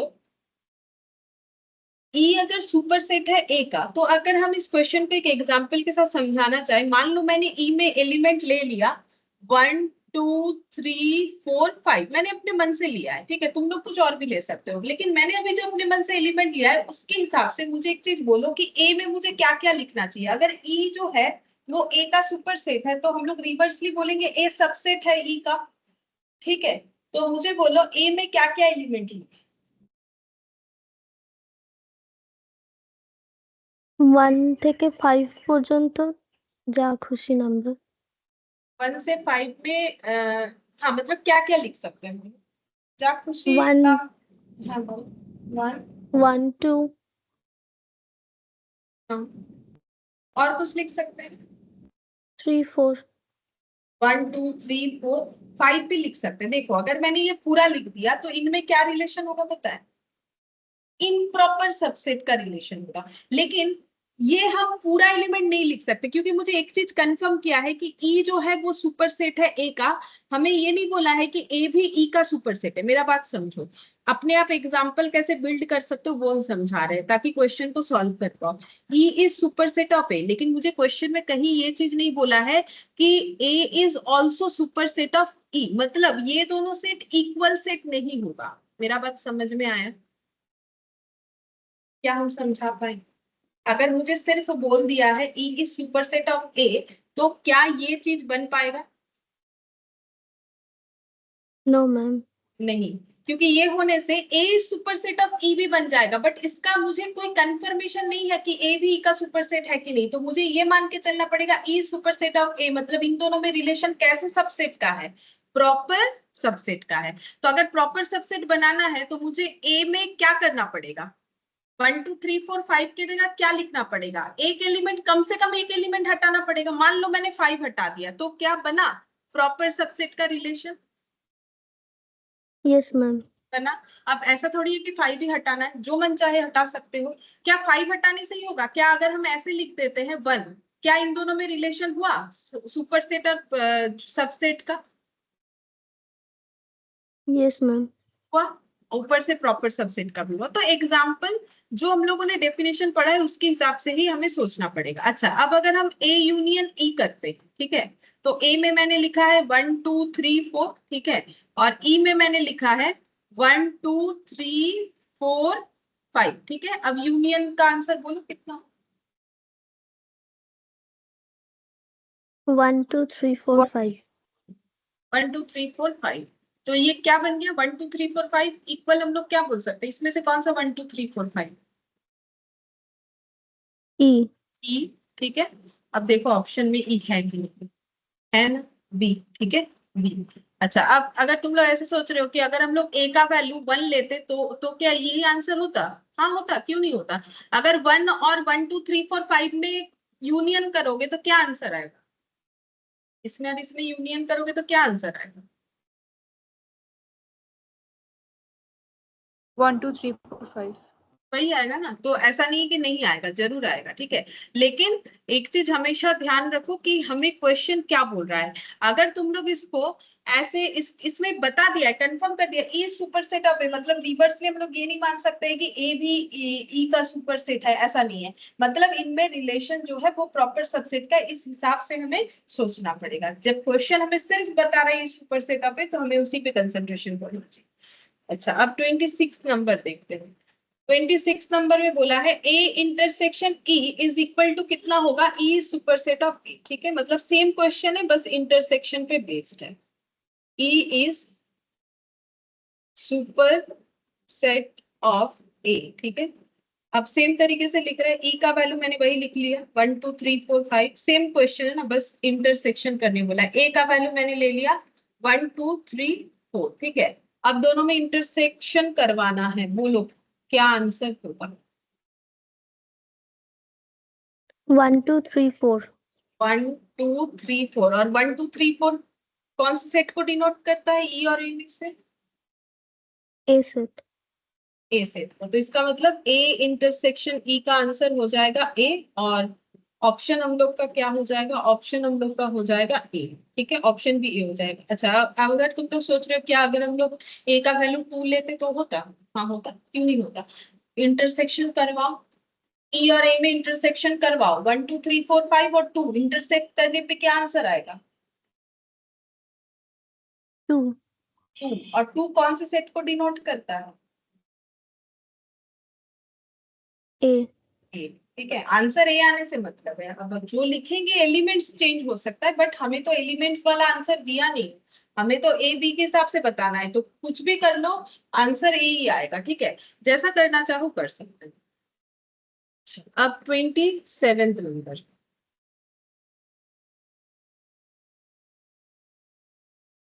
ई union E is equal to E is superset of A, ठीक है। देखो क्या बोल रहा है, E union E is equal to, E union E is equal to कितना होगा? E is superset of A. हम सेम एग्जांपल रख रहे हैं, ठीक है। हम ऐसे रैंडमली 1 2 3 4 ही लेते हैं, ज्यादा इधर उधर लेने का जरूरत नहीं है, ठीक है। 1 2 3 4 5 ये ले लिया, और ए कितना ले? ए ले लेते हैं कुछ एक। अच्छा, ए लेके भी क्या होगा? मुझे बोला है ई यूनियन ई करने के लिए, तो अभी सीखा था एक सेट अपने के साथ अगर यूनियन करेगा तो उसका आंसर क्या आएगा? बोलो, अगर हम ये नहीं भी लिखते तो तुम लोग बता सकते हो। ई। ई सेम है आएगा, इसमें। सेम आएगा, ठीक है। ई यूनियन ई करके देख लो। एक सेट अपने के साथ ही अगर वो यूनियन करेगा तो फिर वही सारे वैल्यूज हमें मिलेंगे ना। कुछ अलग वैल्यू तो है नहीं कि यूनियन करेंगे तो कुछ दूसरे वाले सेट से कलेक्ट हो जाएगा। 1 2 3 4, ठीक है। ऑप्शन ए, ऑप्शन, ठीक है। ये ई आ रहा है ना, ये ई यूनियन ई, ई आ गया तो ऑप्शन हम लोग का ए। ये तो एकदम वो ए यूनियन ए के जैसा ही हो गया, ठीक है। इसमें कुछ अलग हमें मिला नहीं पैसा, ठीक है। अच्छा, अब देखो ए इंटरसेक्शन ई कंप्लीमेंट दिया है, अब थोड़ा थोड़ा चेंजेस तुम लोग को देखने को मिलेगा। ए इंटरसेक्शन ई कंप्लीमेंट बोला है, हम लोग को बोला है ई सुपर सेट ऑफ ए। अच्छा, अगर कंप्लीमेंट बोला है तो मुझे क्या सेट कंसीडर करना पड़ेगा, बोल सकते हो? कंप्लीमेंट का मतलब क्या था वो थोड़ा सोच के बताओ, यहाँ पर मुझे क्या सेट कंसीडर करना पड़ेगा? Universal set. है यूनिवर्सल सेट, सही बात है। तो हम यहाँ पर एक यूनिवर्सल सेट कंसीडर करते हैं जिसको हम लोग एस या यू से डिनोट कर सकते हैं। मान लो मैंने एस का वैल्यू लिख लिया है 1 2 3 4 5, ठीक है, एग्जाम्पल एस लिख लिया। अच्छा, अब बोला है कि A intersection E complement is equal to कितना होगा अगर ई सुपरसेट ऑफ ए है, ठीक है। तो ई कंप्लीमेंट कितना होगा?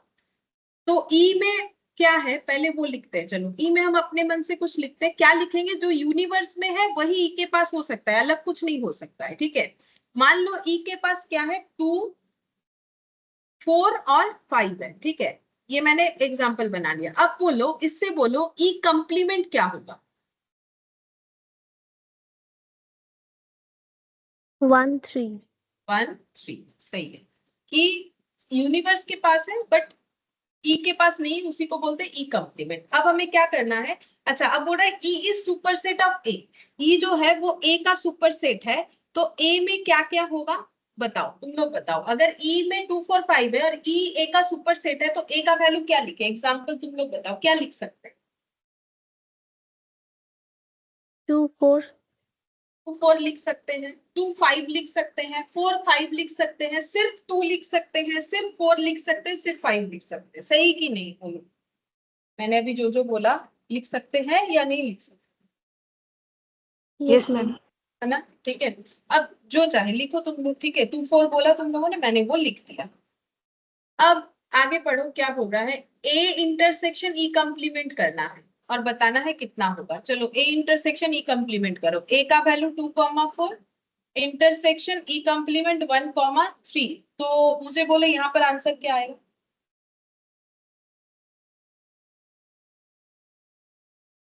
5। ऐसा 5, सही। ऐसा मत सोचो कि गलत लिख दिया है हम लोगों ने, नहीं।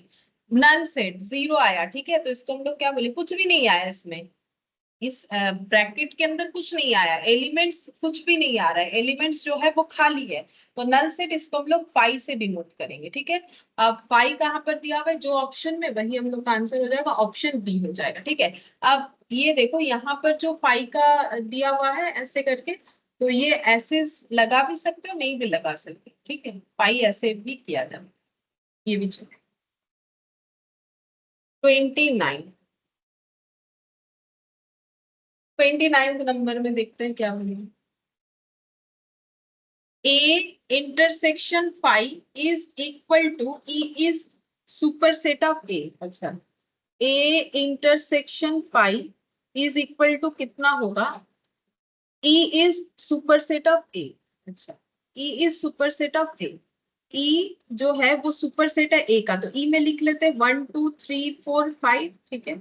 और A में लिख लेते हैं सुपरसेट है ई, तो ए में क्या लिखेंगे? कुछ भी लिख लो, बोलो ए में क्या लिखे, तुम लोग बताओ। तुम लोग को भी हैबिट होगा एग्जाम्पल बनाने का।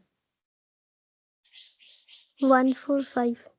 1 4 5, चले, कोई प्रॉब्लम नहीं, ठीक है। अब तुम लोग ये मत सोचो कि मैम से 5 तक ही क्यों लिख रहा है, तुम लोग लिख सकते हो 6 7 8 9 10, लेकिन कितना लिखोगे? बोलो, ज्यादा लिखोगे तो एग्जाम्पल बढ़ जाएगा। अब ए इंटरसेक्शन पाई करना है, तो ए में है 1 4 5, उसके बाद खाली, फिर इंटरसेक्शन पाई। पाई यानी ऐसा वाला सेट है ना जिसके अंदर कुछ नहीं है, तो इन दोनों में कॉमन क्या है? 5। पाई, ठीक है।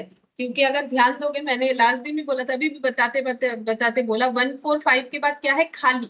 और यहाँ भी खाली, तो दोनों में एक कॉमन चीज है, इसके पास भी कुछ खाली है, इसके पास भी कुछ खाली है, ठीक है। तो फिर दोनों के पास एक कॉमन चीज है, दोनों के पास कुछ खालीपन है, ठीक है। तो ये हो गया 5, ठीक है। 29 का आंसर हम लोग का हो जाएगा 5 यानी ऑप्शन सी, ठीक है। 5 यानी ऑप्शन सी हो जाएगा। इसीलिए तो बोला जाता है कि फाई यानी जो नल सेट है वो कोई भी सेट का सबसेट हो सकता है, किसी भी सेट का सबसेट जो है नल सेट होगा। अगर किसी का कुछ भी सबसेट नहीं है तो नल सेट उसका सबसेट जरूर होगा, ठीक है।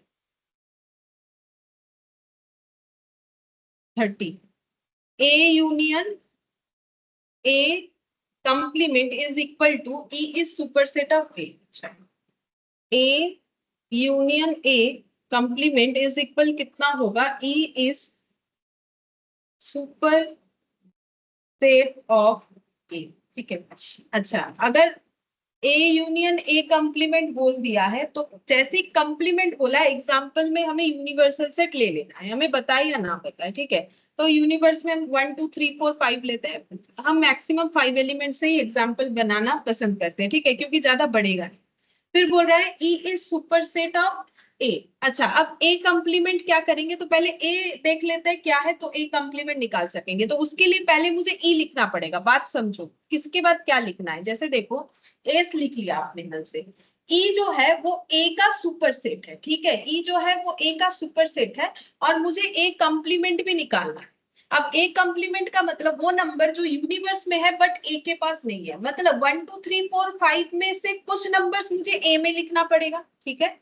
अब वो नंबर्स के अलावा भी ई के पास ऐसा कुछ नंबर्स होना चाहिए, ठीक है, तभी तो जाके ये इसका सुपर सेट होगा। जैसे कि हम एक बात ऐसे देखो, मैंने मान लो ए में लिख लिया 1,2, ठीक है, अपने मन से मैंने ए में 1,2 लिख लिया, तो ए कंप्लीमेंट में क्या आएगा,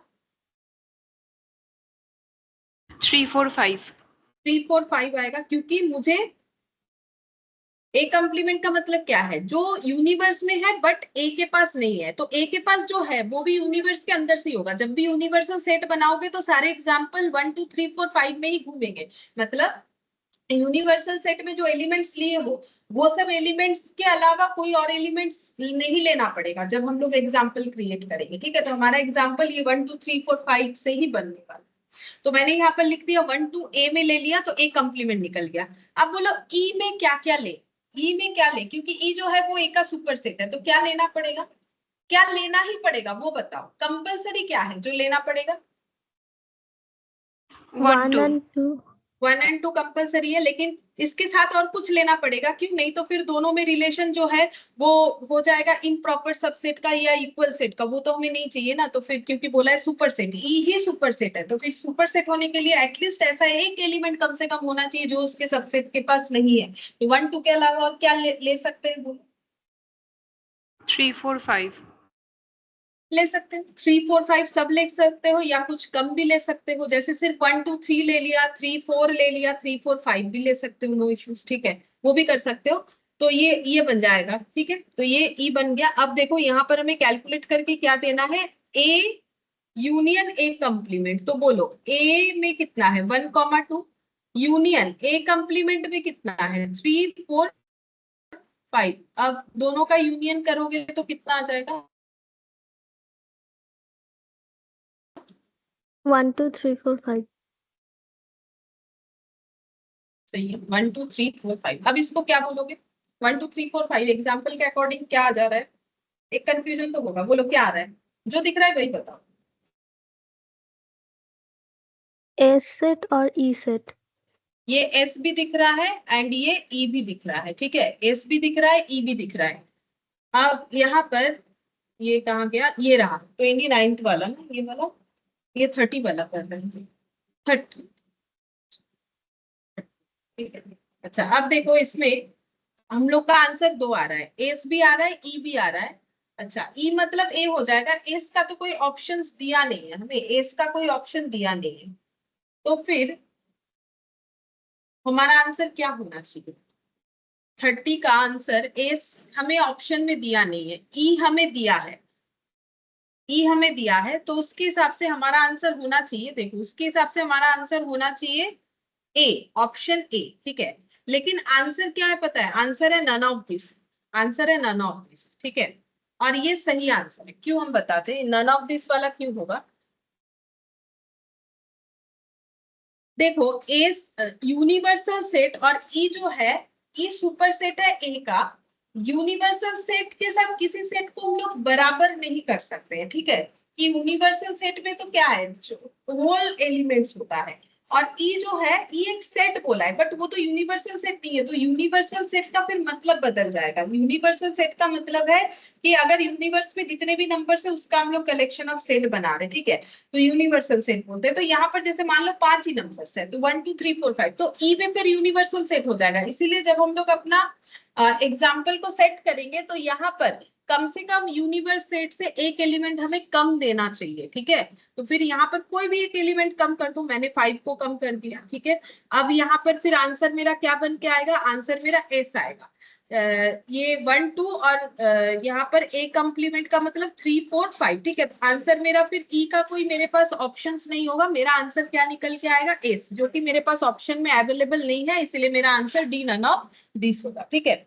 ये हमें ई जो है वो सुपरसेट, लेकिन ई और एस इक्वल है ऐसा कहीं नहीं बोला है, ये भी एक पॉइंट है। पहला बात है यूनिवर्सल सेट्स के साथ इक्वल नहीं करना चाहिए, ठीक है। और दूसरा बात ये है कि ई सेट जो है वो एस के साथ बराबर है, या एस और ई में सबसेट सुपरसेट का रिलेशन है, या फिर इम्प्रॉपर सबसेट का रिलेशन है, ऐसा हमें कहीं नहीं बोला था, ठीक है। तो इसीलिए हमें अपना एग्जांपल इस तरीके से बनाना चाहिए। वैसे यूनिवर्सल सेट के साथ बाकी सेट्स को हम लोग बराबर नहीं करेंगे, ठीक है। तो फिर हम लोग का आंसर क्या आ जाएगा, नन ऑफ दिस आएगा, ठीक है। इसमें यही वाला सही आंसर। अब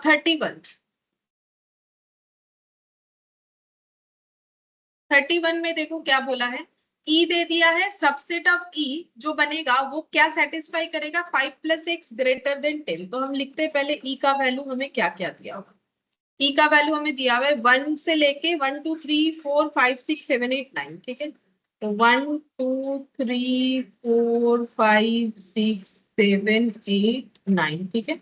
अब हमें एक इससे सबसेट बनाना है, subset of E, subset of E वो कैसे बनेगा, satisfying 5 + x greater than 10, इससे बनाना है। तो मुझे बोलो यहाँ पर सबसेट ऑफ ई में क्या क्या आएगा, बताओ, आसान है। बोलो सबसेट ऑफ ई में क्या क्या एलिमेंट्स आएगा। 1 2 3 4 1 2 3 4 ना, 1 2 3 4 का 6 7 8 9 6 7 8 9, सही बात है, 6 7 8 9 आएगा, मतलब ऑप्शन हम लोग का बी आ जाएगा, ठीक है। ये आंसर होगा, क्योंकि हमें सबसेट कैसे बनाना है, 5 + x ग्रेटर देन 10 होना चाहिए। तो x क्या है, पहला x है 1, तो 5 + 1 होता है 6, क्या 6 ग्रेटर देन 10 है, नहीं, तो क्यों आएगा। 5 + 2 होता है 7, क्या वो ग्रेटर देन 10 होता है, नहीं, तो क्यों आएगा। 5 + 3 ये होता है 8, क्या ये ग्रेटर देन 10 होता है, नहीं, तो क्यों आएगा। 5 + 4 होता है 9, क्या ये ग्रेटर देन 10 है, नहीं आएगा। 5 + 5 इक्वल होता है 10, क्या 10 ग्रेटर देन 10 होता है, नहीं, तो ये नहीं आएगा। इसके बाद का सारा आ जाएगा, ये 6 करेंगे तो 11 हुआ ग्रेटर देन 10, हाँ। 5 + 7 ये होता है 12, क्या ये ग्रेटर देन 10 होता है, बिल्कुल।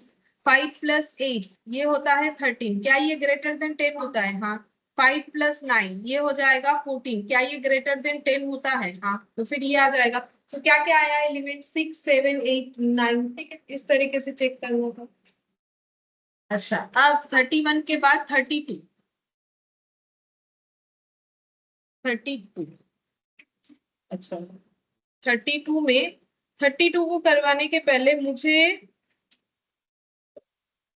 एक चीज लिखवाना है, सेट का माइनस, ठीक है। अगर मान लो ऐसे है सेट a - b या फिर b - a, इसे हम लोग कैसे बताएंगे, देखो ये लिखना पड़ेगा।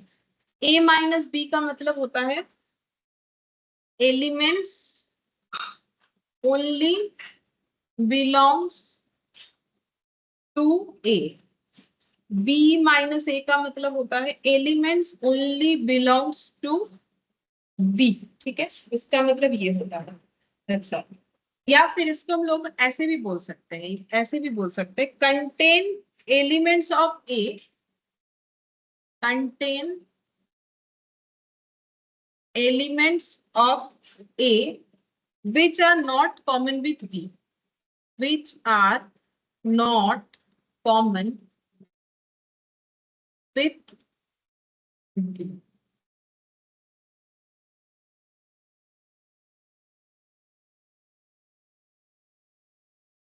contain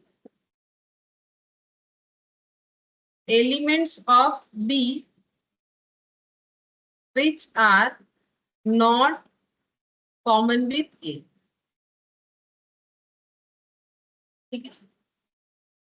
अभी एक एग्जाम्पल करवाएंगे तो समझ में आ जाएगा, ठीक है। तो देखो एग्जाम्पल,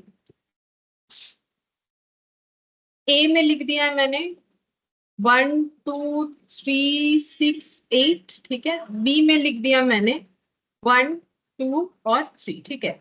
अब a माइनस बी, बताओ क्या होगा, पढ़ के मुझे बताओ, कोशिश करो बताने का, a माइनस बी क्या हो, ट्राई करो।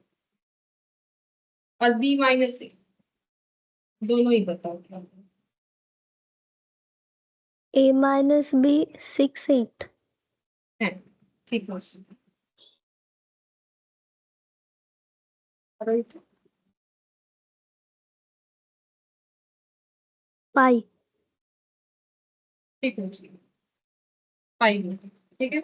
अच्छा, तो a माइनस बी का मतलब क्या है, एलिमेंट्स ओनली बिलोंग्स टू ए, मतलब सिर्फ ए में होना चाहिए, ठीक है, सिर्फ ए में होना चाहिए। तो इसका मतलब कॉमन एलिमेंट्स जो है वो नहीं लिखेंगे। ए में क्या है, 1 2 3 6 8 है, लेकिन इसमें से कौन सा चीज बी के पास है, 1 2 3 है, तो मुझे नहीं लिखना है, मुझे वही एलिमेंट्स लिखना है सिर्फ और सिर्फ जो ए को बिलोंग करेगा। तो ये हो गया, ठीक है। मतलब only element in A, but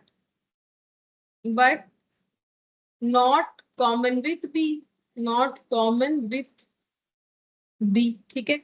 और इसमें बी माइनस ए करना है, तो बी में 1 2 3 है, ए के पास भी तो 1 2 3 है, लेकिन अगर हम लोग 1 2 3 कॉमन एलिमेंट को नहीं लिखेंगे तो फिर बी के पास तो कुछ बचा नहीं, तो 5 हो जाएगा, ठीक है। तो यहाँ पर हो जाएगा only element in B, B का ही सिर्फ एलिमेंट लिखना है, बट वो कॉमन नहीं होना चाहिए ए के साथ, but not common with B, यही तो लिखा था, सॉरी, कॉमन विथ ए, तो ये हो जाएगा। अच्छा, अब अगर ऐसे याद रखने में दिक्कत है, मेरे पास दूसरा एक ऑप्शन है, क्या कर सकते हो, अगर a माइनस बी बोला है तो पहले a का एलिमेंट लिखेंगे 1 2 3 6 8, ठीक है। फिर b का एलिमेंट लिखेंगे माइनस करके 1 2 3, ठीक है। जो कॉमन है क्रॉस आउट कर दो, 1 1 2 2 3 3, मतलब कैंसिल आउट नहीं करना है, ऐसे ही रफ में करना है, ठीक है। वो कैंसिल करके होता नहीं है, मुझे समझाने के लिए बोल रहे हैं कि अगर किसी को ऐसा नहीं समझ में आया तो वो ऐसे कर सकता है। बच्चा 6 8, ये लिख दिया a माइनस बी। अब b माइनस ए कैसे दिखाएंगे, देखो b माइनस ए लिखना पड़ेगा, और b वाला एलिमेंट पहले और a वाला एलिमेंट बाद में लिखना पड़ेगा, तब जाके हो जाएगा। ये देखो जैसे हम यहाँ पर दिखाते हैं, b माइनस ए है तो b में लिखते हैं 1 2 3, ए में लिखेंगे 1 2 3 6 8, जो माइनस में पहले है, वो सेट पहले ही लिखना पड़ेगा, तभी ये वाला जो ट्रिक है ये काम आएगा। 1 2 3 बचा क्या यहाँ पर, बी में कुछ नहीं बचा, ठीक है, बी में कुछ नहीं बचा, मुझे बी वाला एलिमेंट लिखना है ना, बट बी में तो कुछ नहीं बचा, तो फिर मुझे क्या लिखना पड़ेगा यहाँ पर 5, ठीक है। तो इस तरीके से ऐसे करके भी कर सकते हो अगर ये वाला नहीं समझ में आता है, बाकी दोनों ही समझ में आने वाला चीज है, सेम ही तो है, कुछ वैसा अलग बात तो है। अच्छा, और एक एग्जांपल देते हैं, चलो माइनस से और एक करके दिखाओ। ए में लिख दिया 1 6 8 9 15 12, 1 10 12 13 18, ठीक है। रैंडमली मैंने लिख दिया, मुझे एक चीज बताओ, a माइनस बी और b माइनस ए कितना होगा, ये 10। A minus B 6 8 9 15. सही बात। अब b माइनस ए, 10 13 18 सही बात, 10 13 और 8, ठीक है। अच्छा, सीख गए होंगे माइनस तुम लोग। अब ये क्वेश्चन हम लोग कर सकते हैं 32, 32, 32 नंबर क्वेश्चन में क्या दिया है, बोल रहा है कि ए डेल्टा, इसे डेल्टा साइन बोलते हैं, डेल्टा बी, डेल्टा का मतलब बताते हैं, यहाँ दे दिया है ए डेल्टा बी का मतलब इन्होंने दे दिया है A minus B union B minus A minus B union B minus A, and A दे दिया है 1 2 3 4, बी 3 5 7,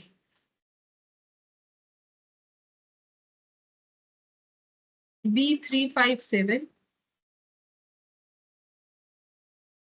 और पूछ रहा है कि ए डेल्टा बी कितना होगा, ए डेल्टा बी कितना होगा ये पूछा है। ए डेल्टा बी का मतलब हमें ये निकालना पड़ेगा। तो तुम लोग सबसे पहले, अच्छा ये डेल्टा बोलते हैं, लिख देते हैं जैसे डेल्टा, ये कैपिटल डेल्टा है, स्मॉल डेल्टा कुछ ऐसे होता है, ठीक है, ये कैपिटल डेल्टा है। और इसको ऐसे रीड कर सकते हो सेट थ्योरी में, symmetric difference of two sets, इसको बोलते हैं symmetric difference of two set. ये समझाने के लिए ये साइन यूज किया जाता है। सिमेट्रिक डिफरेंस का मतलब ए के साथ बी का डिफरेंस, बी के साथ ए का डिफरेंस, इसीलिए इसे सिमेट्रिक डिफरेंस बोलते हैं। अच्छा सबसे पहले मुझे ये बताओ कि ए माइनस बी कितना होगा और बी माइनस ए कितना होगा, फिर हम लोग यूनियन कर लेंगे। बोलो ए माइनस बी में क्या क्या आएगा? 1 2 4 सही है। और बी माइनस ए में क्या क्या आएगा? 5 7 हाँ, अब दोनों का यूनियन करो।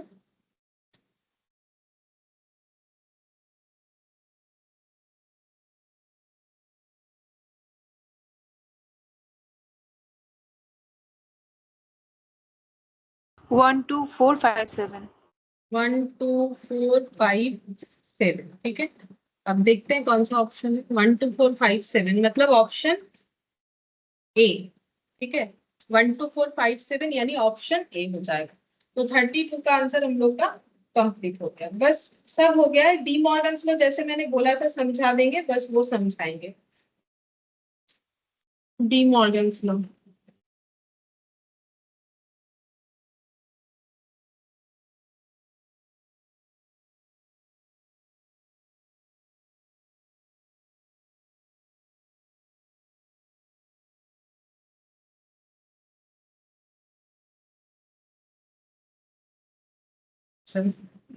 एस यूनिवर्सल सेट 1 2 3 4 5 6 7 8 9 10 11 12, ठीक है।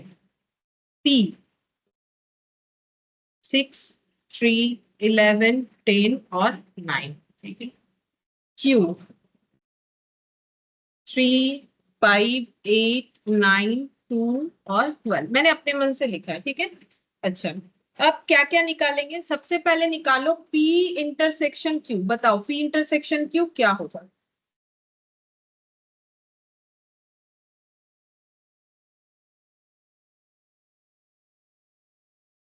3 और भी कुछ होगा 3 देखो। 9 हाँ सही है। अच्छा अब बोलो P यूनियन Q कितना होगा?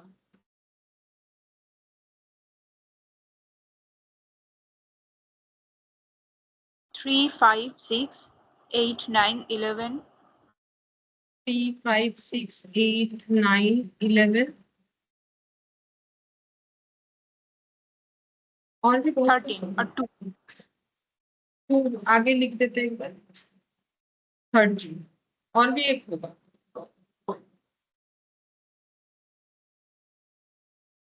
और भी दो 10. एलिमेंट। 13 तो नहीं है, 13 लिख दिया, 13 तो नहीं है।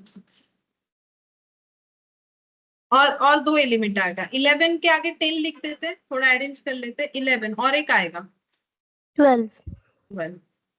अच्छा तो पी कंप्लीमेंट बताओ कितना?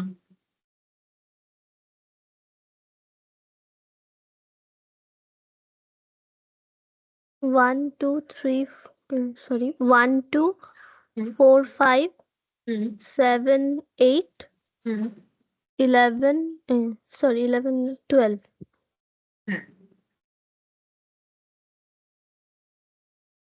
12 देखो 1 2 4 5 7 8 12 ये हो जाएगा, ठीक है। मतलब यूनिवर्स के पास है बट पी के पास नहीं है। अच्छा सेम तरीके से मुझे बताओ क्यू कंप्लीमेंट कितना हो? ऐसे कंपेयर करते हुए देखते हुए बताओ। जैसे यूनिवर्सल सेट से शुरू करें तो गलत नहीं हुआ। कैसे बताना चाहिए? 1 बताए कि नहीं बताए? हाँ बताएंगे क्योंकि क्यू के पास नहीं है, तो ऐसे करके देखना चाहिए। पहले 1 बताएंगे। 2 बताएं? हाँ 2 बताएंगे क्योंकि वो भी क्यू के पास नहीं है। अब ऐसे करके देखो तब गलत नहीं। 1 2 हम्म 4 6 7 4 10 6 6 7 10 11। 11, हाँ बस इतना ही होगा, ठीक है। अच्छा, अब P इंटरसेक्शन Q का होल कंप्लीमेंट करना है, ठीक है। तो P इंटरसेक्शन Q हम लोगों ने निकाला हुआ था 3,9, उसका होल कंप्लीमेंट का मतलब क्या हो गया, जो P इंटरसेक्शन Q के पास नहीं है बट यूनिवर्स के पास है, बोलो कौन कौन सा है। 1 2 4 5 6 7 8 10 11 12। 3 और 9 के अलावा बाकी सब, 3 और 9 को छोड़ दो, बाकी सब 1 2 4 5 6 7 8 10 11 और 12, ये हो गया P इंटरसेक्शन Q का होल कंप्लीमेंट, ठीक है। अच्छा, अब P यूनियन Q का होल कंप्लीमेंट निकालेंगे। P यूनियन Q का होल कंप्लीमेंट, इसका मतलब क्या होता है, P यूनियन Q निकालेंगे हम लोग, बिल्कुल निकाले। इसका होल कंप्लीमेंट मतलब जो P यूनियन Q के पास है बट यूनिवर्स, सॉरी जो यूनिवर्स में है बट P यूनियन Q के पास नहीं है, ऐसा कौन कौन सा एलिमेंट्स है। 1 4 और एक है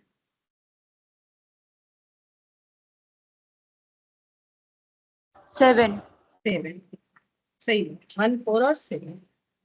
अच्छा, अब P complement intersection Q complement करना है, तो P कंप्लीमेंट निकाला हुआ है, Q कंप्लीमेंट, दोनों में कॉमन क्या है, वही इंटरसेक्शन होगा, बोलो क्या होगा।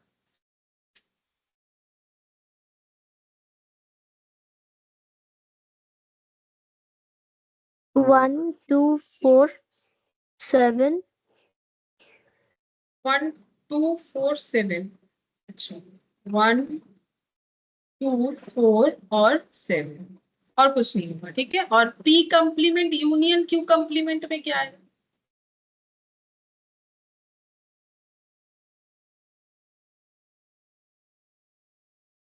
1 2 4 हम्म 5 6 7 हम्म 8 हम्म 10 11 12। सही बात। दोनों का यूनियन करने का मतलब दोनों को मिला के लिखना है, कॉमन एलिमेंट बस एक ही बार लिखना है।